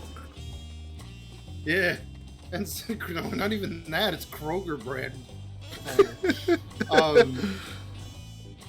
But it's funny because it's like I got onto Discord this morning and like I saw Jared had sent me something. I forget what it was. And then I went on my phone because I got a notification. It was just no, my Discord was on our conversation because he sent me something of one of the VTubers singing "Beat It," and then I had messaged him right after that and just been like, yeah, but when she's gonna do the cover of "Eat It" by Weird Al, and then as I got into Discord, my phone went off and I looked at it and it was just Highboy has posted Kung Fu Panda explained. And it's just this picture of him, so I screen capped it and sent it to him, and then was like, "No, everybody has to see this." So I just put it in memes. Oh, what's going on over here? Can I reply to my own thing? No, I can forward. Don't want. Don't serve it, Wuklamat. Words can I well express the profound joy over your ascension has brought me. No need for more formalities, I'm still the same old me. Alright then, I shall forgo from your formalities. I cannot, you are a don't servant. You too disrespectful is to address you without your due title. As Dawn Servant, I order you to not bother with formalities. Alright then, I won't bother anymore. God damn it, Wookie Vu! What the hell is that thing behind him? A giant bird man. With little tiny axes in it though. I could more easily converse with a drunken alpaca. Thank you for helping Wuklamat become Dawn Servant. Political opinions in our community has been divided, but as a Dawnservant Ascension presents us all with a prime opportunity, which is why I convinced everyone to participate in a commemorative sales campaign. Oh, just to let you know, those little 2 kids are not kids; they're adults. Japan at its finest. Oh, Alpharad. I mean, D&D has D&D and Lord of the Rings have been doing it way before Japan. Or do you think all hobbits are all actual the kids? Difference between that and release small adults. I mean, to be fair, it's no, when they show them, they're usually like wrinkly. Like if they were to look like kids, they would look like very wrinkly kids at the very least. I mean, why is my volume? I mean, the Lalathos do that too. Even though they have small stature, some of the older ones still have beards and stuff. It's just that, you know, like an again, for laziness, from. Here's the thing, from laziness when it comes to this new expansion for Final Fantasy 14, the team developed a new race, but rather than tweaking already existing models, they just took kids' models and added all those extra costumes on them and say they're a race that where the adults look like that. I think it'll be also too much time to actually take actual adult models and just shrink them. So they just use kids models instead. Again, it's all on besides that, it kind of reminds me of those. Say the Birdman's ears make no sense to me.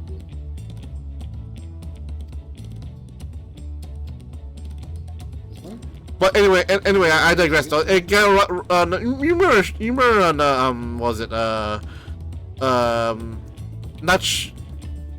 that small race they have in Final Fantasy X. I think they're trying to homage that. Oh, Shinra's race, right? Yeah, him. I forgot he's always wearing. Yeah, he's always wearing a gas mask, but his race actually has the beaks as well. Why would they make him look like this? What the fuck? Have you heard of a game called Death Note Killer Within? No.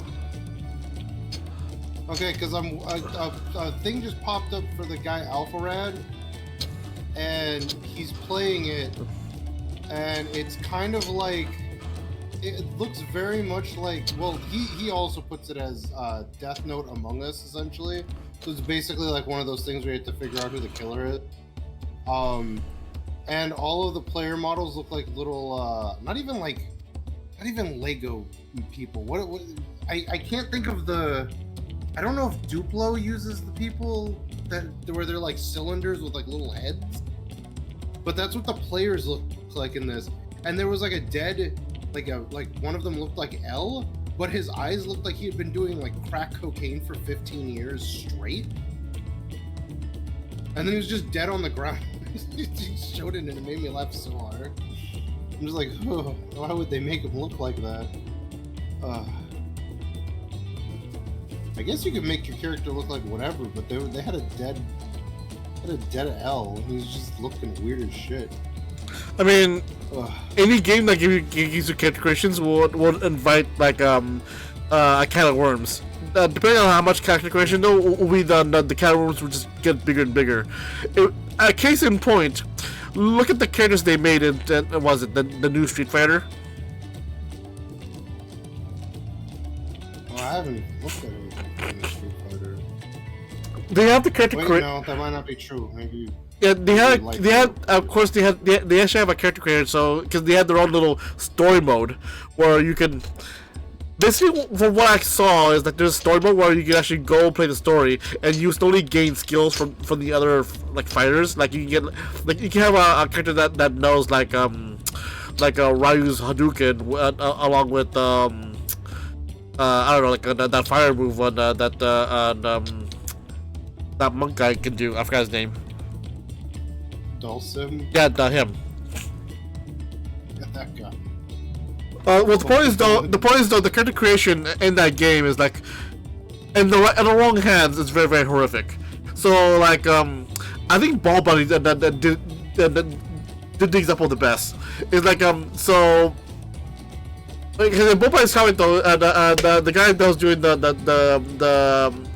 main tutorial that leads you into the story is one of the fighters, and like he's like, the new students, welcome, and it shows like a group of 5. 4 of them are horrible monstrosities, while in the middle is basically labeled someone's waifu. It's like, yeah, that's basically all of the consecrations. It's either some sort of monstrosity, or like either some sort of thin, tall monstrosity, some sort of like overly muscled chest but skinny, very skinny legs monstrosity, or someone's very hot waifu.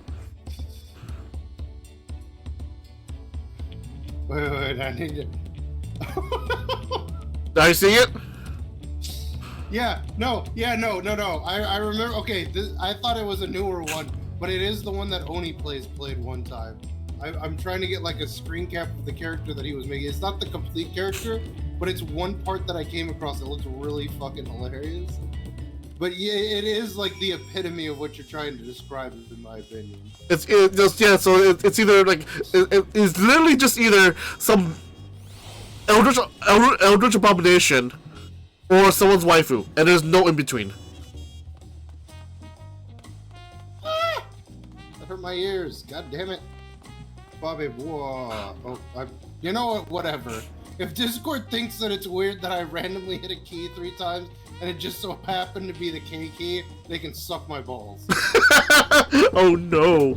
Okay, I'll be right back. I did not do that on purposely at all. Okay, there we go. That should be good.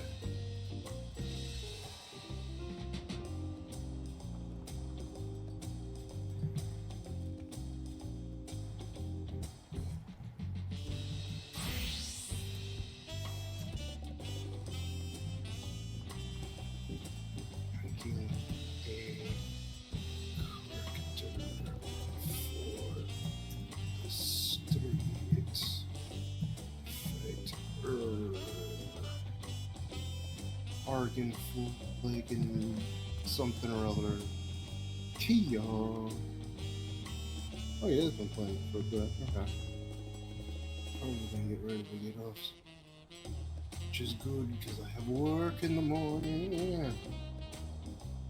For anybody that hasn't been on the stream in a while, I recently just started at a new job. I'm kind of hoping it sticks so I can get my computer fixed.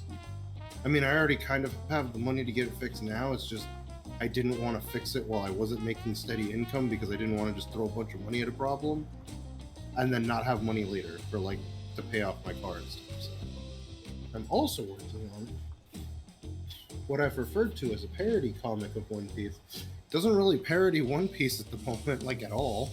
In fact, if anything, it's more like the Kroger brand of One Piece. I've done like, I want to say 6 pages of comic, maybe 7. And I've only ever really shown like my brother and like one other friend who like really likes my drawing. I'm back. Okay, I don't know if you can get into Discord and not screw up your stream, but I sent the picture of the character that they were working on. I can get into Discord, but it's just it'll silence the music of the game. Because see, I was gonna send a picture of him when they elongated the torso, but then I think it's Chris is actually the Oni. I think he was the one that was doing the character creation, and he shrunk the head. And when you do that, it gives you a dialogue box that goes, hello? Warning, but I already told him that, and he just started laughing. He was like, why would they tell me about how to cheat? I'm just like, yeah, that sounds about right. Warning, if you make the head too small, people can't hit you in the head. Good. Oh, I'm back. Oh, I need to sit up for a second. Oh. Wait, so is that why people have been making like monstrosities where like they have thin legs, thin arms, a thin head, but an overly sized chest? Maybe. Maybe they're just trying to make fun of something. Oh, that was also my back making that noise. It wasn't just. Also, the fact that it's like there's another can of worms you're opening up, Capcom, is that why would character creation adjust hitboxes? Like, you're just inviting people to midnight, going like, haha, you can't hit me here because I made a hitbox too small for you to hit. Well, see, therein lies the other problem. If you leave the hitbox as is and somebody kicks you in the head while you're crouched down, it's gonna make no sense. It's like one of the WWE games did that too, where we tried to make a character that was smaller, but because all the animations and stuff had a specific hitbox that it had to hit, when you would do anything with that character, it would stretch them out to like meet the goal of it. And the physics engine in that game was already pushed to its fucking limits. It was already like breaking stuff all the time. It's like one time my brother and our cousin were playing it, and the ref went to slide into the ring, and he slid all the way across the ring, then back out the other side of the ring. And we had no idea why he did it. There was no reason for it. I mean, I get There it. was one where he got into the ring and he got stuck in the turnbuckle, and his arms and chest forwarding like spun in a circle, and then he grabbed one of us, but like from like 4 feet away, it, like plopped him over into that spot. It was like really weird. It was already tenuous, and they just added more shit to it. I mean, I get it though, but character creating a character to be, you know, like on either that big or that small should be in the hands of the game creators rather than the hands of the players. Modded characters notwithstanding. Because I just realized with the argument of like making your character small, I immediately remembered the game that what was it? Light Thero had with the shenanigans on when they fought against Light Thero's bunnies. And and they're cheap as hell because their hitboxes are so small that only Krillin or Kid Goku can hit them, and the fact they're just as fast as hit. Well, that's because one of them was hit. Oh, really? It was like hit, but like yeah, one of the if it's the rabbit, you're talking about his rabbits, right? Yeah. Like they modded his rabbits in. Yeah, one of them was actually a model for that was a modded model for a hit. That's why he was as fast as it. He was doing all the hit moves. Then what was the one doing the? Wait, which character was the one doing those landmines? You know, I haven't watched it in a while. I'm not 100% certain. I want to say that was also the hit one, but I can't think of what move hit would have. That would be a landmine. So to place landmines? Yeah. Landmines. They're not technically just landmines. They were made of energy. Landmines. What? They planted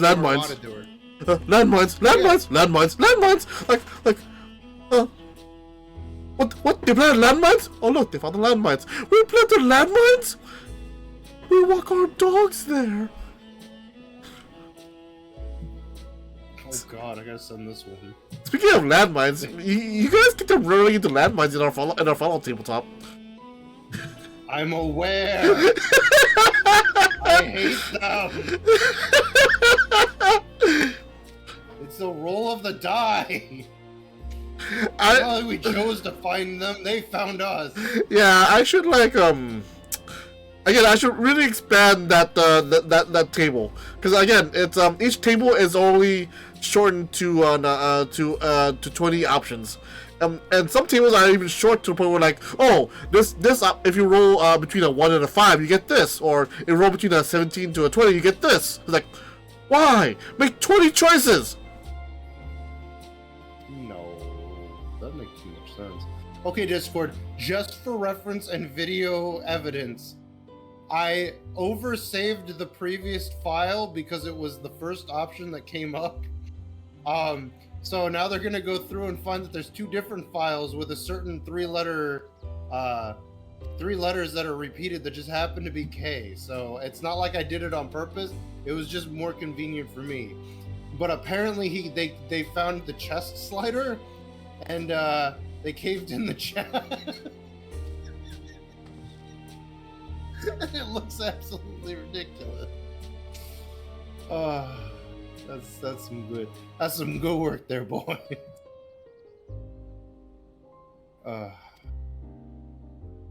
Not Pontius Pilate. The big boxing glove that Jesus had to fight. Oh yes, and we just woke up. We just woke up roughly about 10 hours ago, and we chose heresy. What? No. Wait, was it 10 hours ago? No, I woke up at like 4:30. I was making some sort of random number joke thing.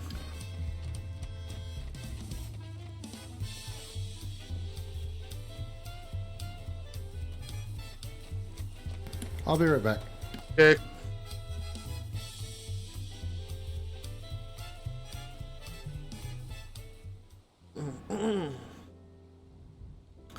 My, you honor us with your personal visit, Dawn Servant. Congratulations upon your ascension.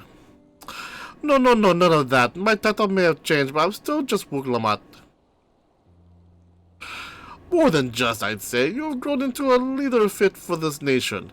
Your father must be proud. I hope so, but big events like this make me wonder, you know, what my birth parents might say if they knew. She's being very coy. I imagine they would say that it fills their hearts with joy to see the strong, compassionate woman you have become.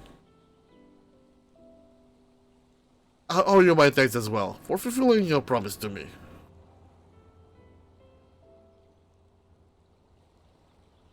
I told Bako Jaja to stay with us so we could all congratulate you in person, but he marched out muttering something about not being able to face you just yet. The boy needs purpose beyond catering to the demands of others. He was always too obliging for his own good.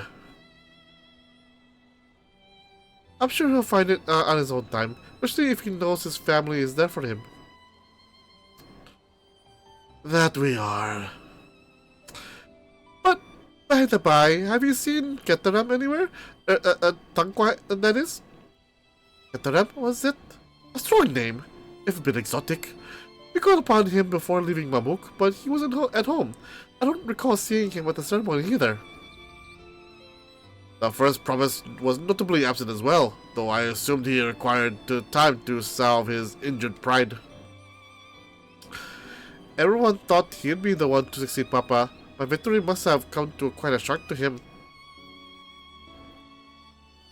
As for Tangwa, I'm sure he's around somewhere, or ready to appear when we least expect him.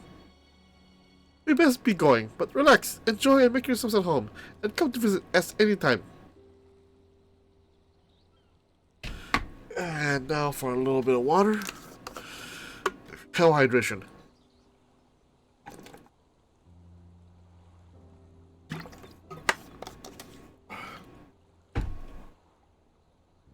Alright, I think I found everyone I could find. Let's return to the others in the wing walk.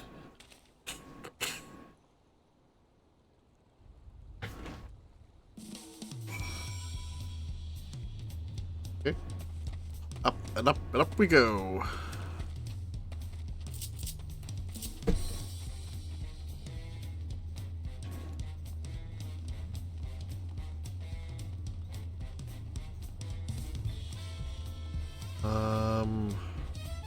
Get through there.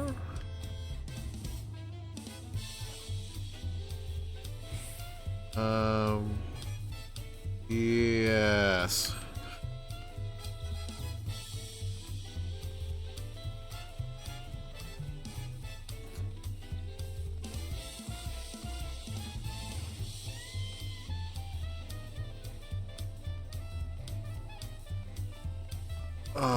I should really do all these side quests sooner or later.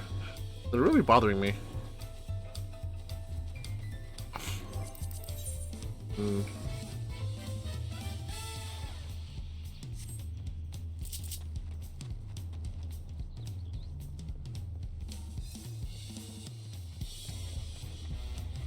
Running, running, running.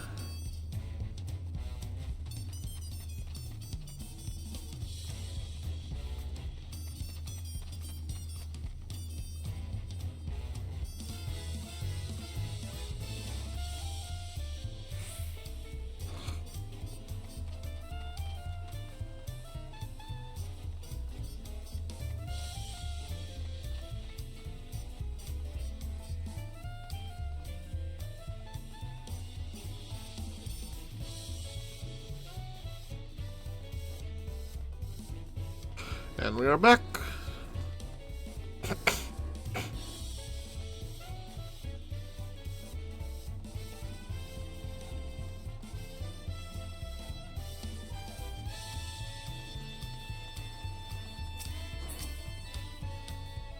Welcome back. I hope you didn't rush on our account.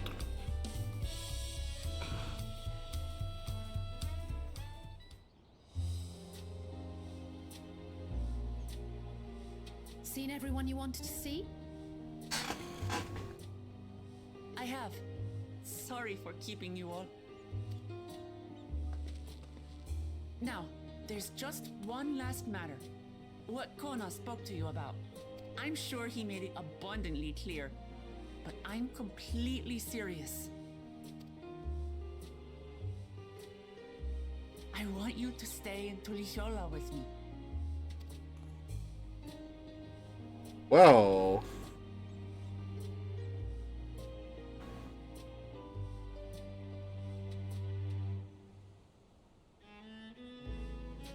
that's a little forward of you. I'm not forcing you, of course, but should you wish it, you'll always have a place here.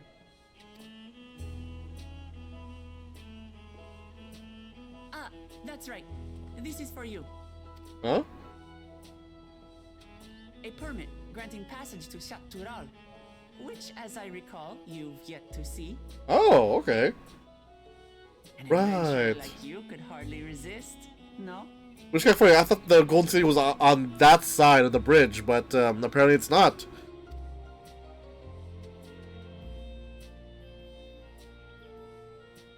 Here's the question. What's solution 9 then? I can't believe our journey is over already. Oh, right. She's now a politician.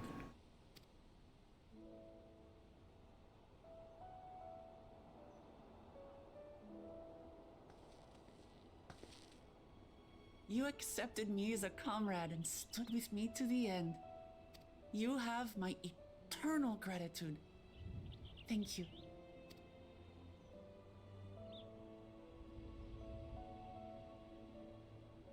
Well, I had better get going. I need to start learning all my official Dawn servant duties. I'll be sure to share what my old man says about the Golden City too, once he tells me. Till then, feel free to pass the time as you like. For now, I will remain in Tural.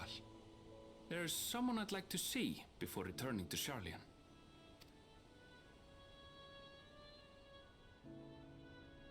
What about the rest of you?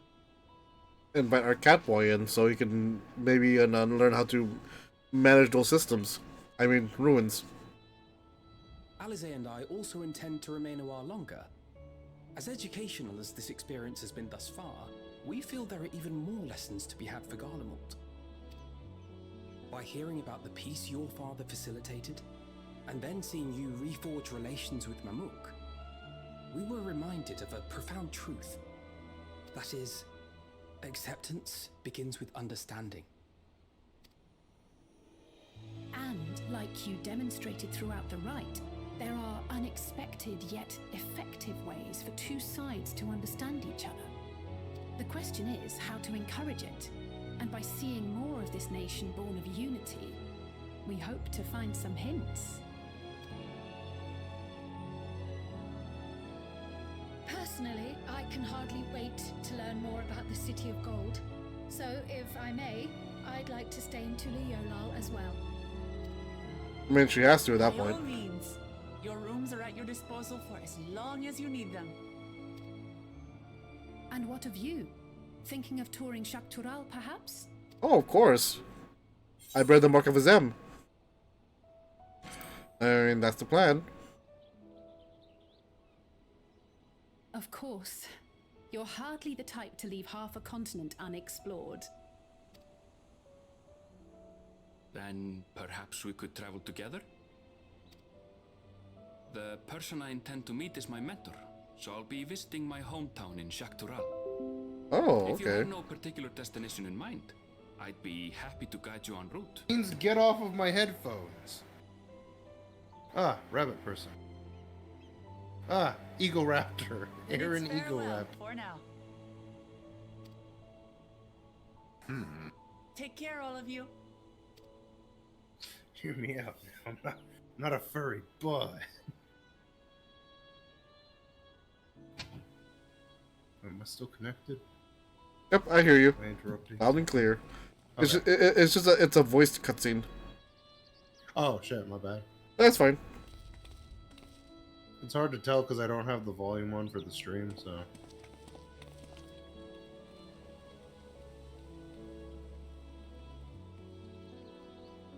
That When you're ready, that small come and meet person me at the reminds me of my Shaktural friend Sky Life. Gate. What? Hold up, I'll wait for the cutscene before I explain it.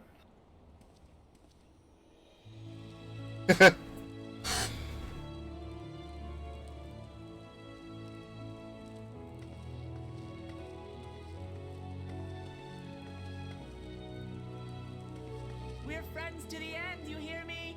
Friends to the end! And friendship is magic! And magic is heresy. What?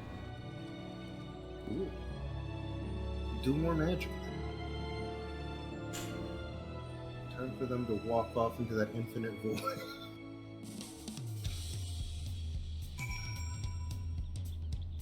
They had too much stuff in the cutscenes that they needed more. Okay, so Cryo. Okay, so Cryo reminds me of my friend Life because they literally were just talking about how like I don't remember the exact conversation, but they sent me something where it was like a picture of an anime girl, and she was like, "I'm gonna shapeshift into an animal," and then she just put on like an animal like hood and cloak thing, and then scrunched up under it and laid down and went, "Now I'm a bear." It's like, is this how you do wild shape? And they were like, "Yeah, why not?" I'm just like, so you just throw on a cloak and now you're a bear. You just throw on the cloak and you act like an animal, and that's how that works. They're like, that's how it should work. And I'm sitting there like, look out, that strange person. It goes to people that can't see through the illusion as being like, skinwalker. And then the people that can see through the illusion go, a strange person pretending to be an animal. I feel like that would be a good idea for a barbarian, where they're trying to convince to everyone that they're a class that they can't do, like or they can do. They're trying to convince everyone that they can do something for which that they obviously cannot do. Like, for example, like, don't worry, I can stealth. Hey, what are you doing here? You cannot see me. And then they put a axe into Skull. You can see me. Right. I'm a barbarian.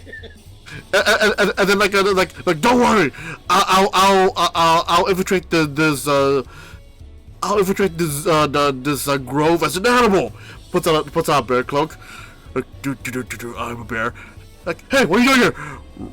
Roar, I'm a bear. Bear noise.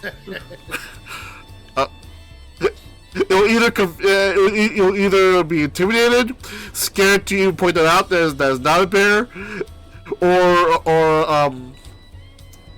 the druid will be too stunned to even question it. Oh no, he's an idiot. But that's right, you are a bear, and as a bear, I'll attend to you and your pride. I'll leave you alone. But master, isn't that just a random orc wearing a bear pelt? Apprentice. You want to be sued? Apprentice, do you want to be cut with a giant axe? No. Or possibly a giant bear claws? No. That orc barbarian has both, so leave him alone. Oh god damn it! Now I want some bear claws. Then go get some. The stores are still open. No, it's... my brother's girlfriend was like, "Can you drive me to the grocery store?" I'm like, "Yeah." What time did you want to go? She went, "I don't know. I have to get ready." So, like, we left at like 6 o'clock at night, and she's like, "Do you have work tomorrow?" We're like, "Yeah." And she's like, "Oh, I didn't mean to have you out so late." And I look at my clock, and it's like 6 o'clock. I'm like, "It's not that late. It's like 6 o'clock." It's fucking hilarious. Because I forget, somebody the other day was just like, "Man, this fucking, like, this, like, time changes got me all screwed up because they couldn't keep track of what time it was." I'm just like, yeah, you just gotta remember that if it kind of looks like it's 5 o'clock, it's probably 4 o'clock. Meanwhile, the depths of the Sky Deep Sea note. Oh no, it's been sealed again. Oh great, the giant walking red flag.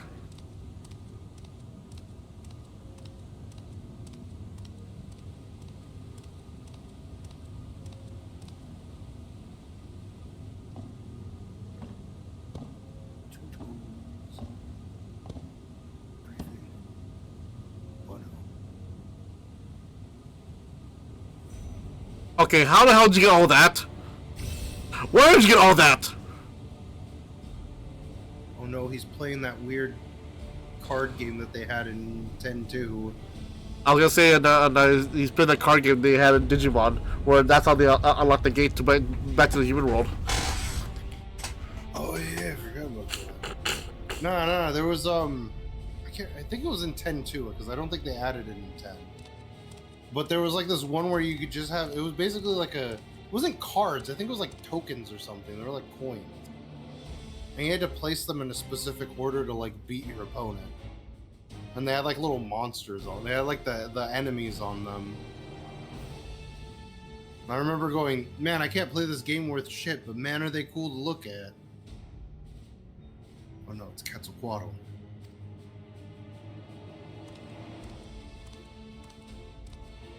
Two decades ago, your father made me describe a letter to a scholar across the salt. Oh, come on! What he discovered was something that the Dawn Servant feared enough to seal away forever. Or so he thought, until the right objective became the City of Gold. But to think that Tanqua would be interested with its safekeeping, had I known that the old fool carried a set of keystones, we might have spared ourselves those tiresome feats. Great power sleeps here, and with it, you shall obtain your birthright. So you say, yet the new Dawn Servant succeeded where I could not. Taking their throne will be no easy task. The resilient sun underestimates his own potential. There is no need for worry. The chameleon-eyed one says. I have liberated the key from the Dawn Servant's vault. You alone have the means to unlock the gate. You will gain all you were denied. The right, your father's shade. These bitter memories shall soon be forgotten. Seize your future promise. Open the gate and become the ruler you are destined to be.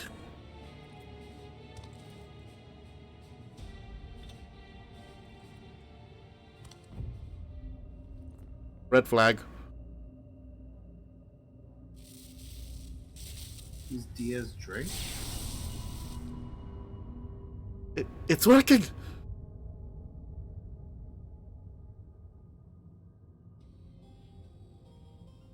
Is some there? Can you hear me?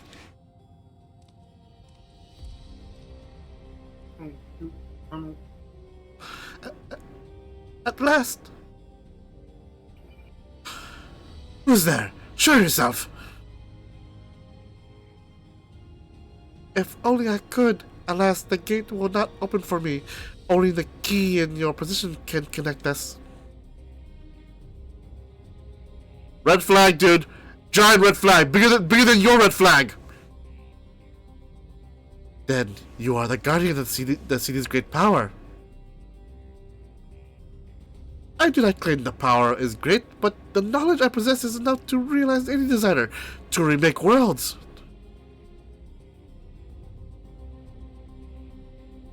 Is that so? Okay, even bigger red flag. Oh, menacing laughter. Fascinating. Name your price then, for my desire is the world itself. Fuck your father. Let me dust off again. Yes, yes. The resilience that rises. Together we shall create a nation worthy of our rule.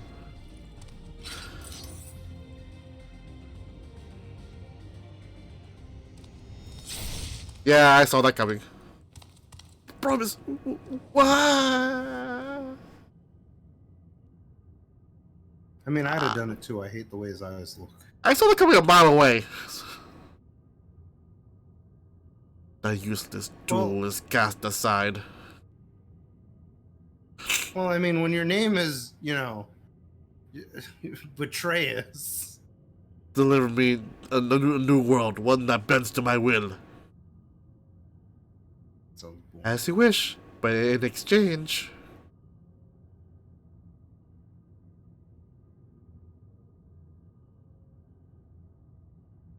What? Tell me! Tell me! No! Wanna know what the price was? Like, I'll tell you in a year. What are you, Team 4-star? I'll tell you what the price was. Eventually. You'll have already lost it by the time you figure it out. Like, I'll do it for... What you're gonna tell me? I'll do it for a price. What's the price? A small hole appears. No!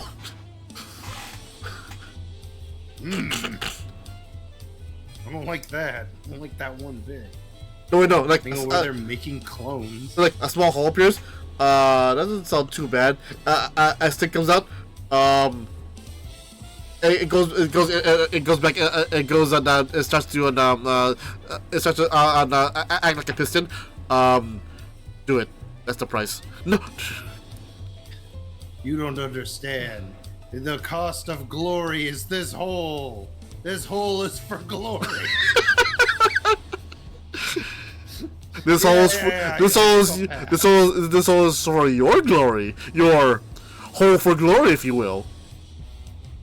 The fucking I actually got that joke vaguely from what was it?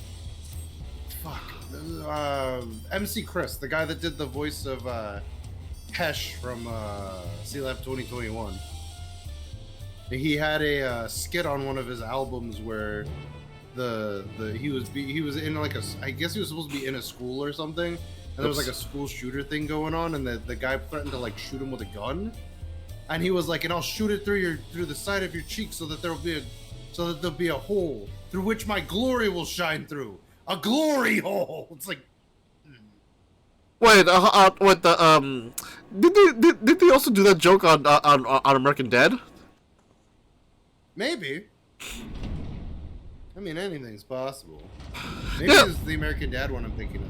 Yeah, because I remember that joke in American Dad where like because the fact that he told Roger to shoot him. American Dad. Yeah, he told Roger to shoot him in the cheek because of how he treated him in those years. Because then he discovered that Roger was Czech Lebanov from the USA hockey team, the one that the Olympic gold, and yeah, no, you're right. You're right. It is from.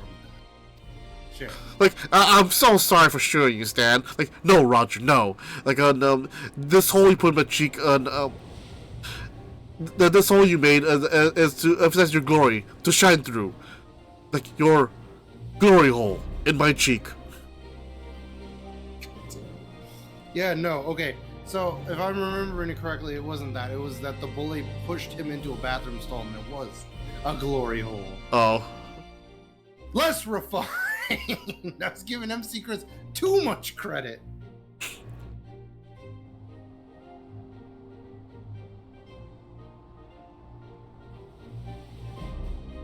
Good old Ricky Spanish. Hi, my name is Ricky Bobby. No. Oh, great. We went from Aztec. Side of that great bridge Oh, unfolded the it's wilds voiced. of Salona, where the sun guides in the Shitona town.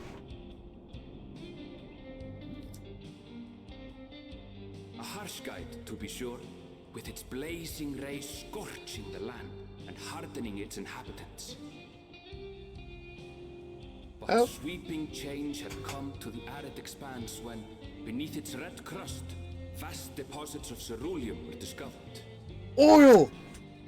Embracing this opportunity, Vau Kona supporters hurtle on, driven by dreams of a future illuminated by blue flame. It is here that our journey continues, our path taking us along winding roads of steel. Each length of track a declaration of hope and ambition.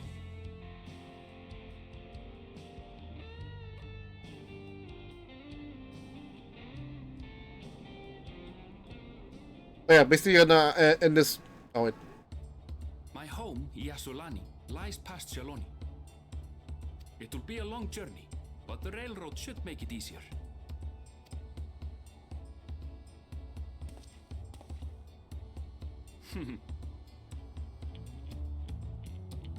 As for the way to the train station, let's ride these fellows, shall we? Giant buffalo!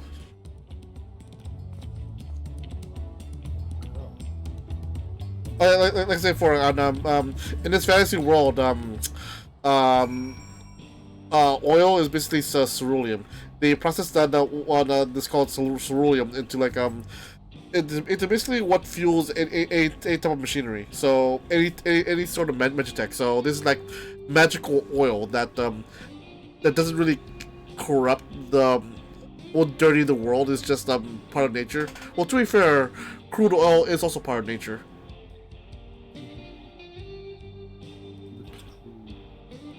That's why somebody's gonna gain the crude fruit. It's gonna be like the swamp fruit, but worse. I don't know why, but I don't know why the implication of I don't know why the implication of a crude oil type devil fruit, the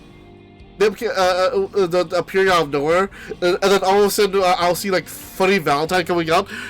Oh! Points at the person to create infinite amounts of crude oil. It's like, you're coming with me, and it just takes him to his dimension. Oh god. That's how Speedwagon got his oil tycoon shit in He went. 7. Wait, hold on. So like he took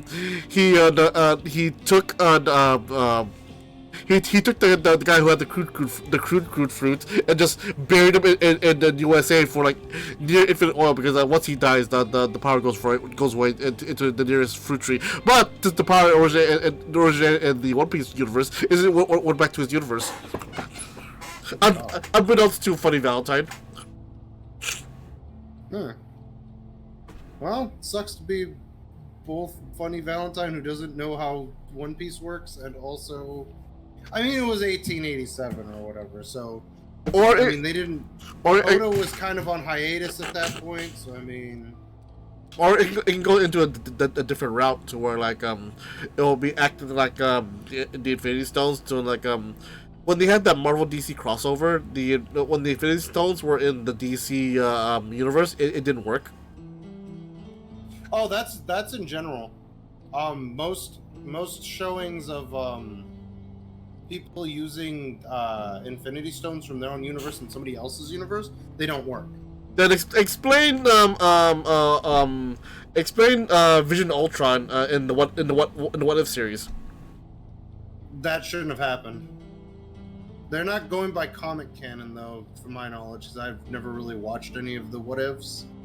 I think I watched one of them, but I don't remember. I think I vaguely watched the one with, I want to say it was with, what's his face? The big purple guy. Why am I drawing a blank? Hey, Toasty! Welcome! Yeah, I'm making strides now. I was planning to finish 7.0 before the 7.1 update, but I was lazy and I work retail, so yeah. So I'm making strides now to finally hopefully finish 7.0, so I can maybe enjoy what 7.1 will give me. Just more cowboys. Should not Ronick? Afraid so. If one will suffice, I'll have a creature ready and waiting. But if we need two, then you have to wait. The Rondak have been acting strangely of late, more easily spooked than otherwise disagreeable. Picking out a few fit for Ren proven bothersome work.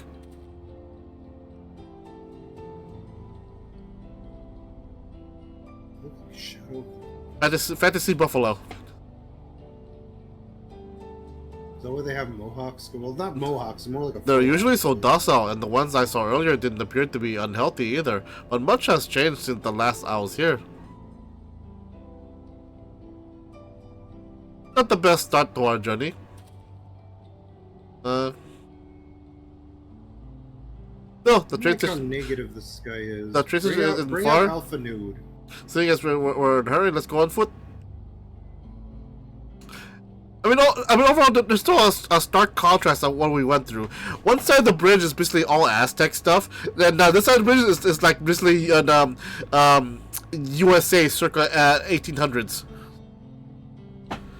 Oh, I'm sorry, the U.S. frontier lands circa 1800s.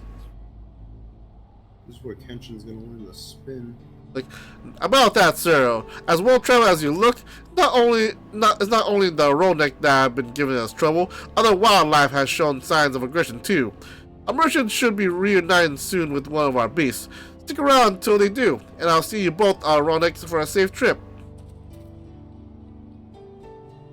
Your offer is most appreciated, but I don't think my friend here is particularly concerned about the wildlife.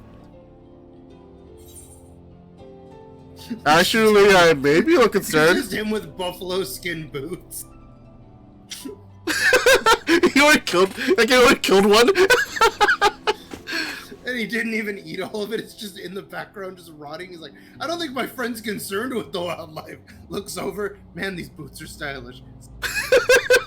It's like, why the hell did he get those boots? And like, wait, did he make the boots himself? And he's like, no. Yes, he did. And he's not even a leather worker. All he did was stick his feet in the corpse and step out.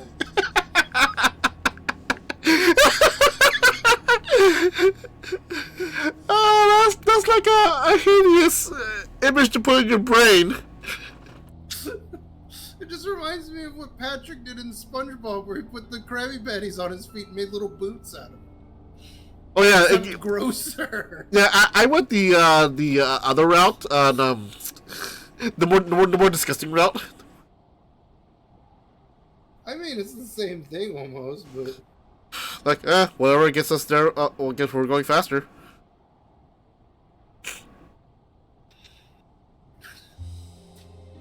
Even if you left now, waiting for the Rondak will be faster than walking, and safer besides. You'll be back on the road before you know it. I promise. And there we have it. Okay. Right, change of plans. There's a small town nearby. We can pass the time there, but while waiting.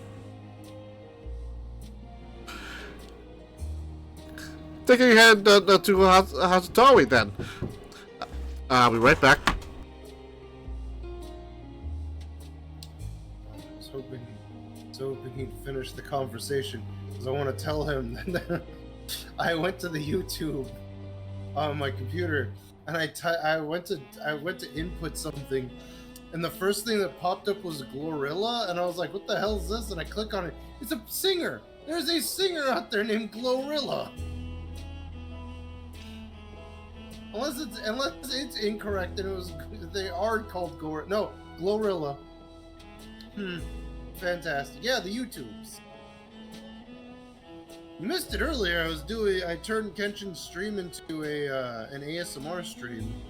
It was just POV. You're in Ed's room and he's very loud and obnoxious. Because you can hear my fans in the background going, but I had soda earlier, so it's like my microphone was right next to the cup and you could hear it bubble. So I like moved the cup and bent it down. Yeah, I know, right? And then my turtle was thrashing about in the tank like it likes to do, because it's getting late. So it's like, I want my food now. not sprinkled in any food yet. And the turtle is very upset. It's one eye glaring at me because it is a one-eyed turtle. The other eye apparently just never developed. And my brother thinks that it makes the turtle look like the actor Forrest Whitaker. But he mispronounced the name, so he referred to him as Forrest Whitaker, and I'm just like, he doesn't absorb people's like wittiness. That's not a, he just goes around absorbing it out of people. It's like, it's just to me. I don't know if it's funny to other people, but it's funny to me, and that's all that matters. Like apparently I mispronounced one of these Final Fantasy characters' fantasy names because Kenshin had one of them in his group, and they were like Alphen Nue or something like that. But I didn't pay attention to the name, so I thought it just said Alpha Nude, and he was just like, I've never heard anybody call him that. I'm just like, what do you expect? I don't play the game. I don't know any of the lore. I don't have any like super investment in the character. I'm gonna mispronounce their name. Yeah. That's how I pronounced it. It's Alpha No? Alright, Is that how it's pronounced or that's how it's spelled? It's that's how it's pronounced phonetically. Okay. Like before, they're trying to say the twins' names in a somewhat French accent. So it's it's spelled on Alpha Nod. It's pronounced Alpha No, and of course his sister's name is Alize. Allons-y. Basically, yeah. Now see, that one at least sounds French. The other one is like kind of out there in terms of like, oh yeah, it's pronounced in a snooty French accent. It's like, because I would have pronounced it new. Like, yeah, it's Alpha No and Alize. I get it. I feel like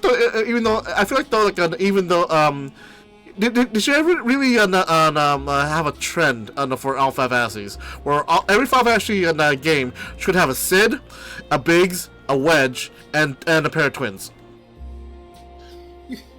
You say Biggs, but the first thing my brain went to wasn't like the character Biggs from like 7. It was literally Biggs the cat from Sonic. It's like all these Final Fantasy characters, and a big purple cat with a frog. Froggy! You found my friend Froggy. Like, Froggy, there you are. Like impersonation, and it fits. No. My Froggy gives me super strength. My hair allows me to defy gravity. Is that supposed to be your like? Are you like in a clan or something? Is that what the Paho means? Huh? What? Oh, it says like Shadow of the Other, then it says Kenshin Asakura, and then next to it says like Paho. Oh, no, that's our my free company, my FC. It's whatever Chris actually made it that like a little abbreviation, but yeah, our current FC's name is called Mango Float. Ah. So I don't know the Paho part. Okay. That's all on her. But yeah, the Shadow of the Other is basically my title. I can change that title too if I want to. But I don't know. All the other titles have been like, I don't know, kind of like meh, doesn't sound good. Besides this, they're never gonna get any better than like Fables titles, where it's like, oh yeah, you've become the chicken chaser. I'm like, yeah. That's a perfect title for somebody that's saving the world. I'm the chicken chaser.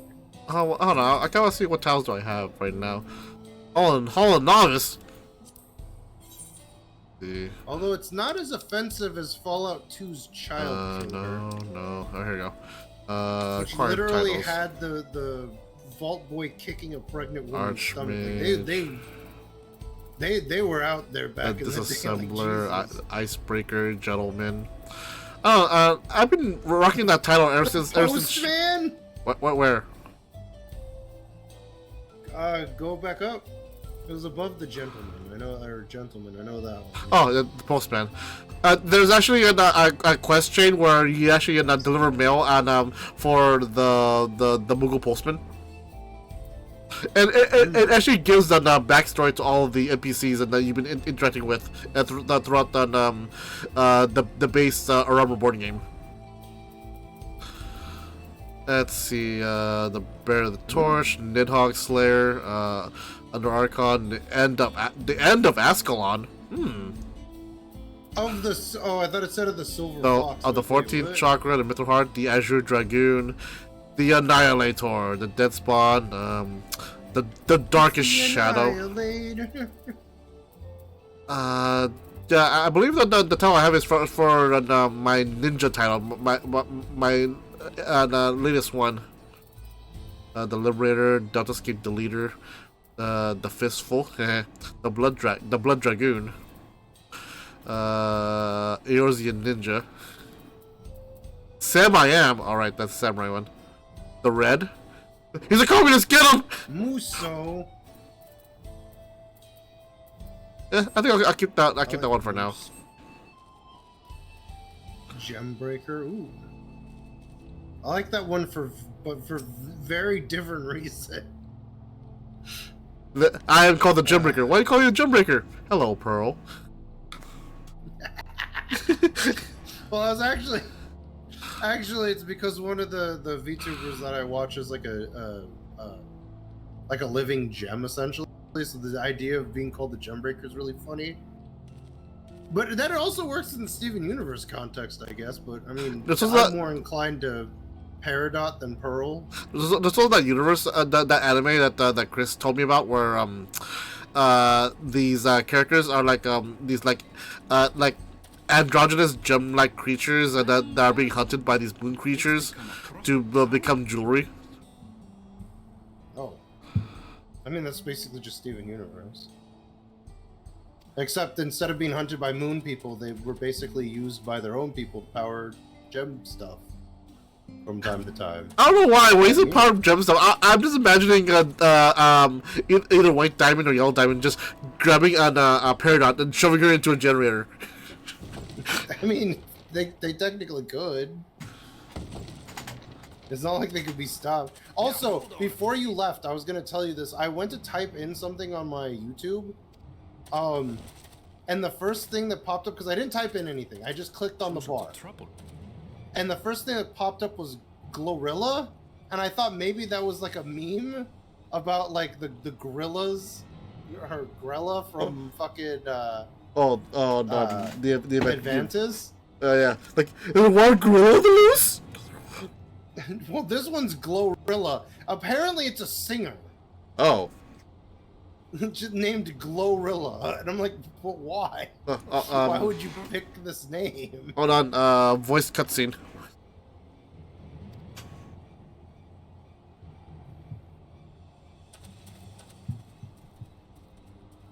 Well, it looks like we're gonna have a shootout.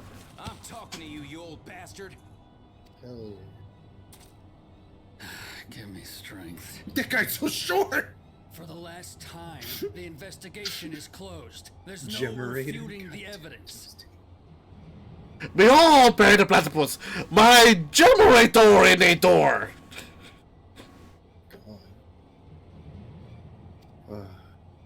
I still can't believe the fact that we live in an age where somebody was able to tell the guy that made and voiced Heinz Doofenshmirtz that his character coincidentally also looks like the guy from fucking My Hero Academia. Oh yeah, like he knows that's a thing now. You know, he knows the thing. He loves it. He saw the edit that Kaiser Neko did on his channel, and everyone sent it to him, and he saw it, and he loved it. Yeah, I know. That's it boggles my mind that not just like even 20 years prior, like we were barely doing anything with the internet. Now we're using the internet to take somebody who's gotten famous on the internet to talk to somebody who is famous on the internet but became famous more off of the internet. And both of them, like, it wasn't even said directly from Kaiser Neko. It was sent by some random. Some randoms. So a lot of several. Because apparently he said in the video that people have been sending him over and over again to watch this video, and he was not disappointed. Let me remind you who the scum is here.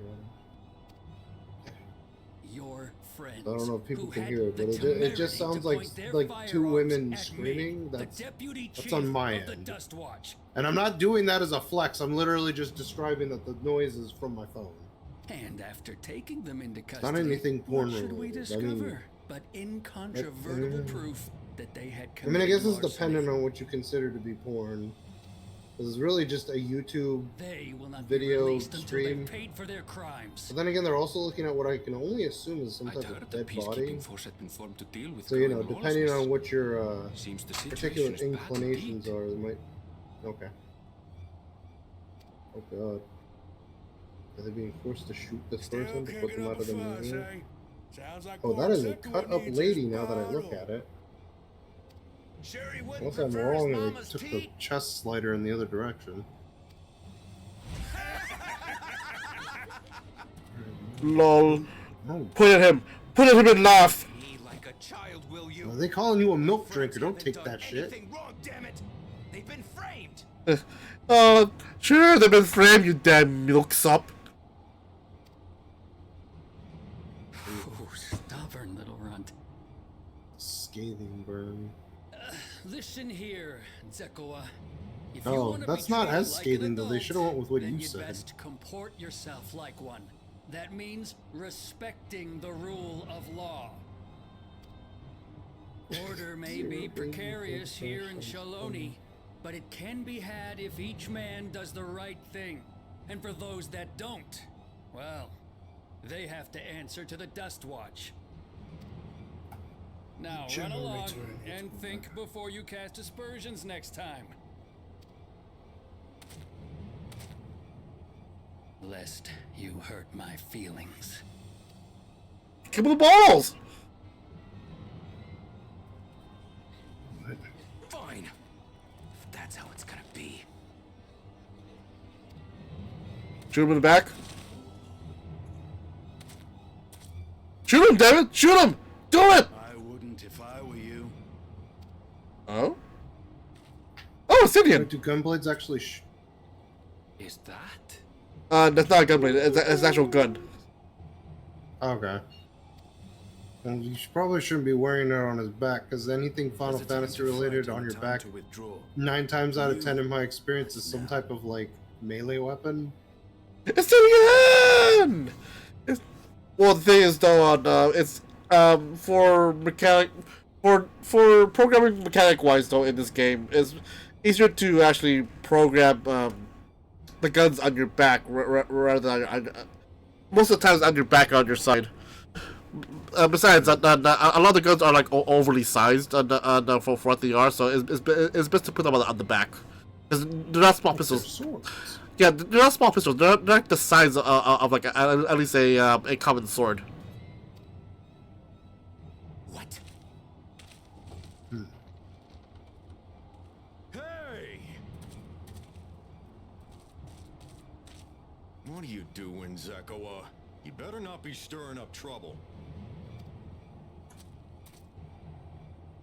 Zeke Cow. Wahute!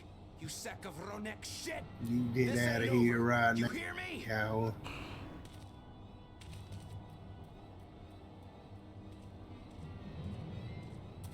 This book thing was Tell me blowing what in the that was wind. about? Nothing that need concern you, sir. Zekoa is simply struggling to come to terms with the low character of his friends. But for good measure, I'll have the men keep an eye on him. Yes, you do that. Now, if you'll excuse me, I'll go make my rounds.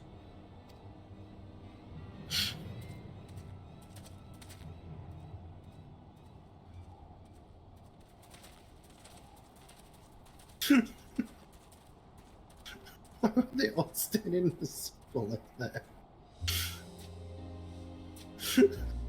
Yes. The answer is yes. The other thing that was actually... Oh, they're still talking. Talk is rife, there's a new Dawn servant. Take it you found it then. The Golden City.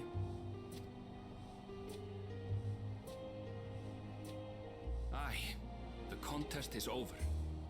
And as I needed to return home to Yasulani, I offered to show our friends some of Shak Tural. What brings you north? Nothing in particular. Just seeing what there is to see. Jeez, retirement has been very good for Stinian. Going with the wind blows, eh?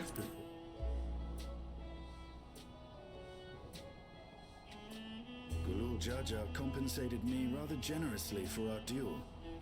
I'll be able to enjoy a comfortable life on the road for the foreseeable future. How much did he pay you? I hope you're not spending it all in one place, dude, because you are vehemently bad with money. I mean, I really hope that someone taught you good how to spend money. Okay, literally. In the last expansion, I'm not referring to this in the last expansion since you probably weren't there to actually see it. We did this one experiment to actually teleport us to a town rather than just fly there because it's more quicker. Blah blah blah blah blah. But the point is though that experimental teleportation had me and two other characters in a nauseous state, where only this drink at the place would sell. And so Estidian over here, you know, this retired strong ass dragoon going around fighting stuff because he has all the time in the world now since he helped me in the last expansion save the entire universe. Well, the point is though is that he's bad with money, and he went to a town that's currently on has a embargo on trade. So of course to make money, they were hiking up the prices for everything. So he was about to buy drinks that are meant to be like 3 to 4 gil per, for about 100 gil per. Jesus. Yeah, he's really bad with money. It's a real bad thing. Estidian, your one smooth customer walks over. I'll take 20. And so another good example of him being bad with money, though, he bought this sparkly ass hair tie for about 120 gil. Because he said it's made from rare ingredients. Like, it's a hair tie! It was made from rare ingredients. Yeah, so I'm really hoping though either his friends or like Tataru or someone that taught him how to spend his money wisely, because that lump sum would normally, from what I'm hearing from him right now, it would probably last him like a good 5 to 10 years, but knowing him, if he doesn't learn anything about how to spend money wisely, he would probably only last about half a year. Well, we'll see. I mean, he's living a comfortable life. He literally went to the edge of the universe, and now he's living his best life.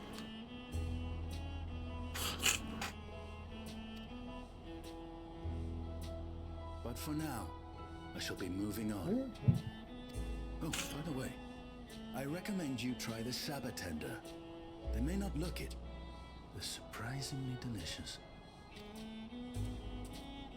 Oh, and there he goes. Up to fight something even stronger. But we don't serve Sabatender here. So hold on! He fought a Sabatender, took it apart and ate it! Wait, what? Sabatenders are an off-branch of Cactuars. Ah. So yeah, he fought a Sabatender, took it apart and ate it. He ate a living cactus. And? That's right, Toasty. Delicious in Eorzea.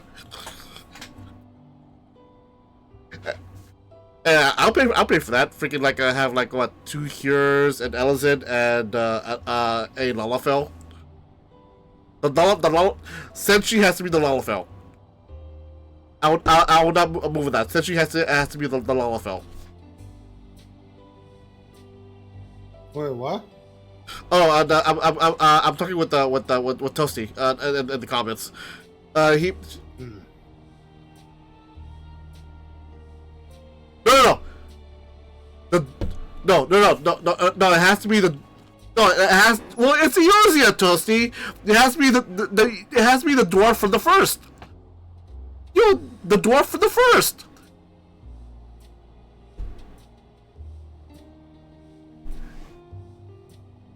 So it has to be the dwarf from the first, and Elzin and Elzin, and also another Lavathor for Chilchuk, and a random Hero Paladin who likes eating animals. Well, random monsters. Oh god. Apparently, according to Wikipedia, Sabotender is what Quaktars are actually known in Japan as. Oh, really? Like, apparently Quaktar is the English name for them. But then I also just looked up the fucking, like, Final Fantasy XIV wiki, and yeah, I can see that they're actually different from regular Quaktars. I mean, this game itself they here, look like photorealistic cactuses that just kind of. Well, in this game here, their arms funnel. In this game here, there are Sabotender enemies and Cactuar enemies as well. They're like a distinct from each other. No sooner do we set out the ready to examine. At least no one was hurt.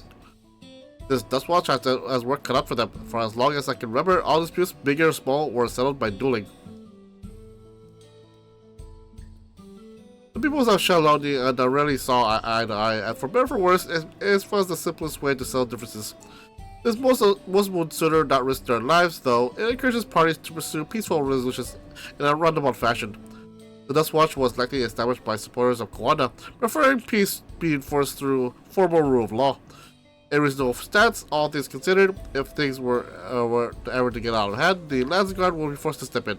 What freedom will they have now that will be lost under Zorodjan's authority?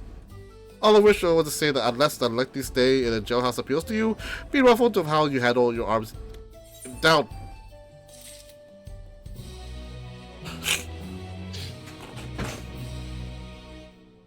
Now the drink. Something.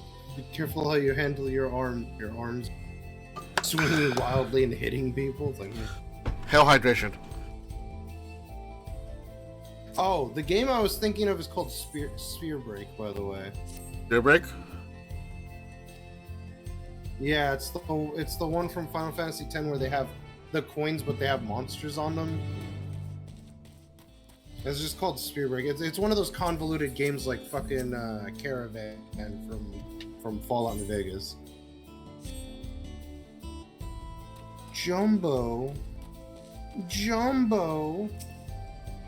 the Gigantor. Oh no. Gigantor. This is Okay, so Cactuar, also known as Cactrot, Cactuar, Cactoid, or Sabotender. Help me! I'm being kidnapped by a gorilla. They have the ER, they have the A.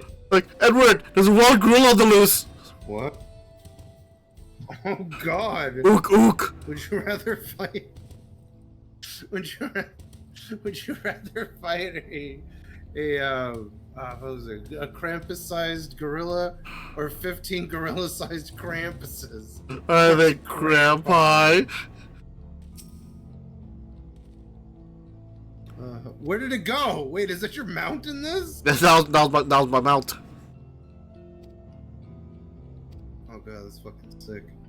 I told my friend Lyth about that then, because like I said, the idea of throwing on a cloak and then pretending to be the animal and just fooling people into believing you have the ability to become that animal makes me laugh like every time I think about it. Like that kind of reminds me of the one comic series though. Have you ever seen this comic series to where the Batman and Superman like a little bit comedically unhinged. Like for example, there's one where Batman had to meticulously try to lockpick this lock. Well, Superman just got impatient, looked at the lock, and just ate it. Wait, like physically ate it? Like physically ate it. Like it was about like chewing on it. Like have you ever seen this comic series? But that sounds great. No, because 'Cause in the same series, it was showing you this horse race, right? Where this the lead horse actually was start finish, but then they saw the horse and like the horse seems a little off. But it turns out though, like on because in the background you see Wonder Woman apparently made a bet and she won the bet. And it turns out the winning horse that she bet on was actually just the Flash and Superman in a horse costume, with the jockey being Robin. God damn. That does sound good. I like that. Yeah, the conversations with the artist though is actually really funny. Like I remember I saw one that was actually kind of funny where like it was Batman fighting a bunch of stormtroopers, but the thing is all the panels are just the stormtroopers missing to a point where like Batman just stood there just playing on his little Game Boy and or on his phone, and after like six panels though, the stormtroopers left a Batman-sized cutout in the wall panel behind him because they still weren't hitting him. Jesus. No, Toasty. He is a dead Mushi from One Piece. Basically, it's framed like as that. Radish. Why am I a radish? Why does Toasty think I'm a radish? Do I look like a radish? No, it was supposed to be a snail. Well, your avatar is small, Edward. That's fair. Ready? Then saddle up. Your friend seems to know what the way, so I won't bother giving you directions. Just me dressed up as a radish. Buffalo, go! Buffalo soldier. Take it slow. Let's not let it toss you. Fantasy America. I continue to be struck by how much the Slavonia has changed.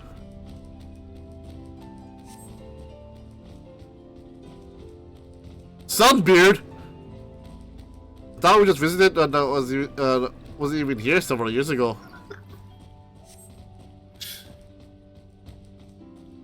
With a few reliable opportunities to replenish water supplies, travelers turned to non-pollinators.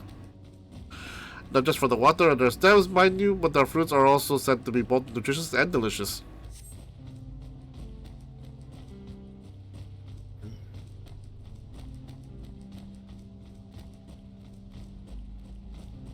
See that hole there? That might find some water there, but it's brewing with ceruleum. The Russian flames from within it make a spectacle inspiring cautionary tales for people who wandered too close.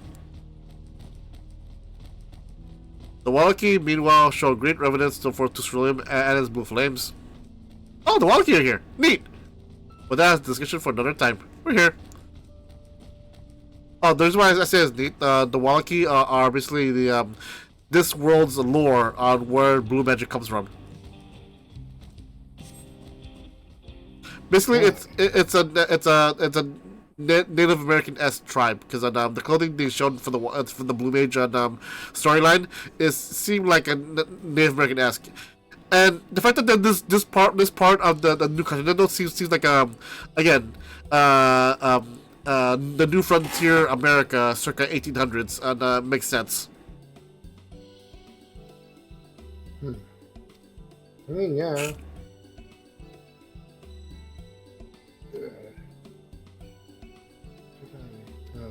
Now then.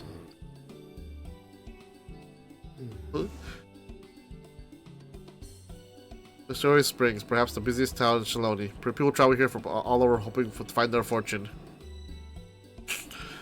The change comes to the Hashtal as pressing enough, but this is no less impressive. They achieved a great deal in the 3 years I have been away. The station is on the eastern side of town, but there should be still time before the next train departs. If you don't mind, I'll pay a visit to an old friend of my mentor. Yate is her name. If she learned that I passed through without saying a word, she'll never let me hear the end of it. She set out from our village some 10 years ago, hoping to earn coin as she traveled about the realm. But I can but assume she too came here seeking greater opportunities. In any case, let's see if we can find her. Her blue hair should make her easy to spot. It's just Marge Simpson. Aaronville, you have returned. Have you met my husband? Have you met my husband? Like, oh, hello there. Would you like a donut? Donuts. My name is Hoemon. Are you sure it's not Homer? No, this is Final Fantasy. No, this is Where are we? No, this is Final Fantasy, Homer. No, this is legally distinct. We don't want to be sued. Yeah, fair enough. Like the shitting. Oh, that's a no palatiner. Toasty does raise a good point about me looking like a radish, by the way. Now that he's said that, I kind of can't unsee it. I think it's supposed to show up, but that doesn't go past the eyes. Yeah. Wait, but hold on though. Den and Mushis from One Piece though, their eye stalks are just as tall as their shells though. Yeah, but I mean, you have to assume that Toasty has not watched One Piece, or at the very least does not consume enough One Piece to remember what Denden Mushi looked like. Consume One Piece. Consume it. Consume it in your eye holders. Yo. Consume One Piece, because the One Piece is rare. You just consume it.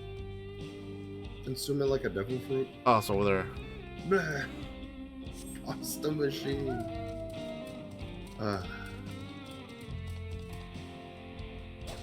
Ow. I like how people are all. Oh, I guess this would be spoilers, so I probably shouldn't just outright say it. What?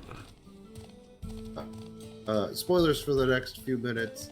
I like how people complain about Kaku having awakened his devil fruit, and they're just like pissy about him. Like, he was like the best. He was like the first person to like really master his devil fruit directly after eating it.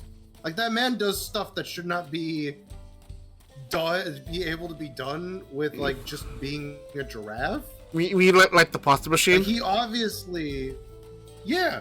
He not even just that. Like that came from him sucking his neck into his body like a turtle, and then firing it out forward like a fucking cannon to do his like nose attack. I mean, when you say it like that, though, the only other Zoan type I know of that had that much control of their body was Rob Lucci and Chopper. Rob Lucci, he went through a bunch of pain to experiment with his devil fruit, and Chopper literally had to take drugs in order to get his forms. Wait, Rob Lucci? He had Chopper. Sorry, it cut out. Chopper and Rob Lucci. But Rob Lucci did drugs? No, Chopper did drugs. Okay. See, that's what I'm saying, is that it cut out when you were saying Rob Lucci. It like cut out and then cut back in and went, he did drugs, and I'm just like, he didn't do drugs, did he? No, it was Chopper did drugs in order to get his other forms. While Rob Lucci, he trained and went through a bunch of more painful hoops to get one extra form in his half beast, half man form, where he had that slimmer body. But that's more on his body activation for the 9 paths rather than his Zoan control. While Kaku is more on just experimenting what his draft body can give him. But to be fair, his square draft body is not natural, and so I call shenanigans.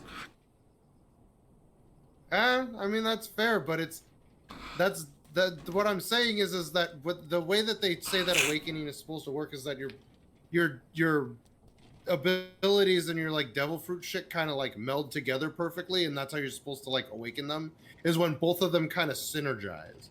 And so basically was automatically synergized by him having square body and him being a giraffe.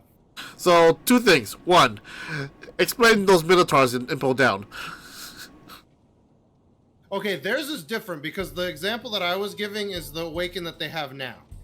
The random bullshit that they're using to describe the people from Impel Down is that theirs wasn't a unique. There's 2 ways that they've been saying to look at it. and I don't know if any of this has ever been explained in canon specifically. I think Vegapunk, that's his name. The egghead guy, Vegapunk, actually did explain the specific way that there was 2 different outcomes to that. I don't remember the exact wording for it, but the basic rundown of it is that you can either lean into your awakening of a Zoan Devil Fruit by either leaning more towards the human side of it, which makes sense for Rob Lucci and Kaku because they not necessarily leaned into their animalistic side, whereas the Jailer Beast apparently leaned more into letting the supposed will of the Zone Fruit be the one that supersedes their own. So they kind of locked themselves into a really like not great awakening. Like they're really powerful and stuff, but they're kind of dumb. Whereas with the stuff that like Lucci and Kaku did, theirs is more their human intelligence has more control over the animal side.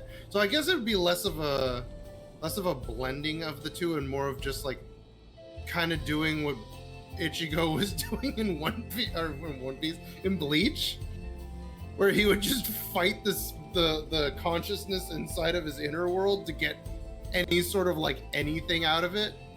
My only critique is that I kind of wish Kaku and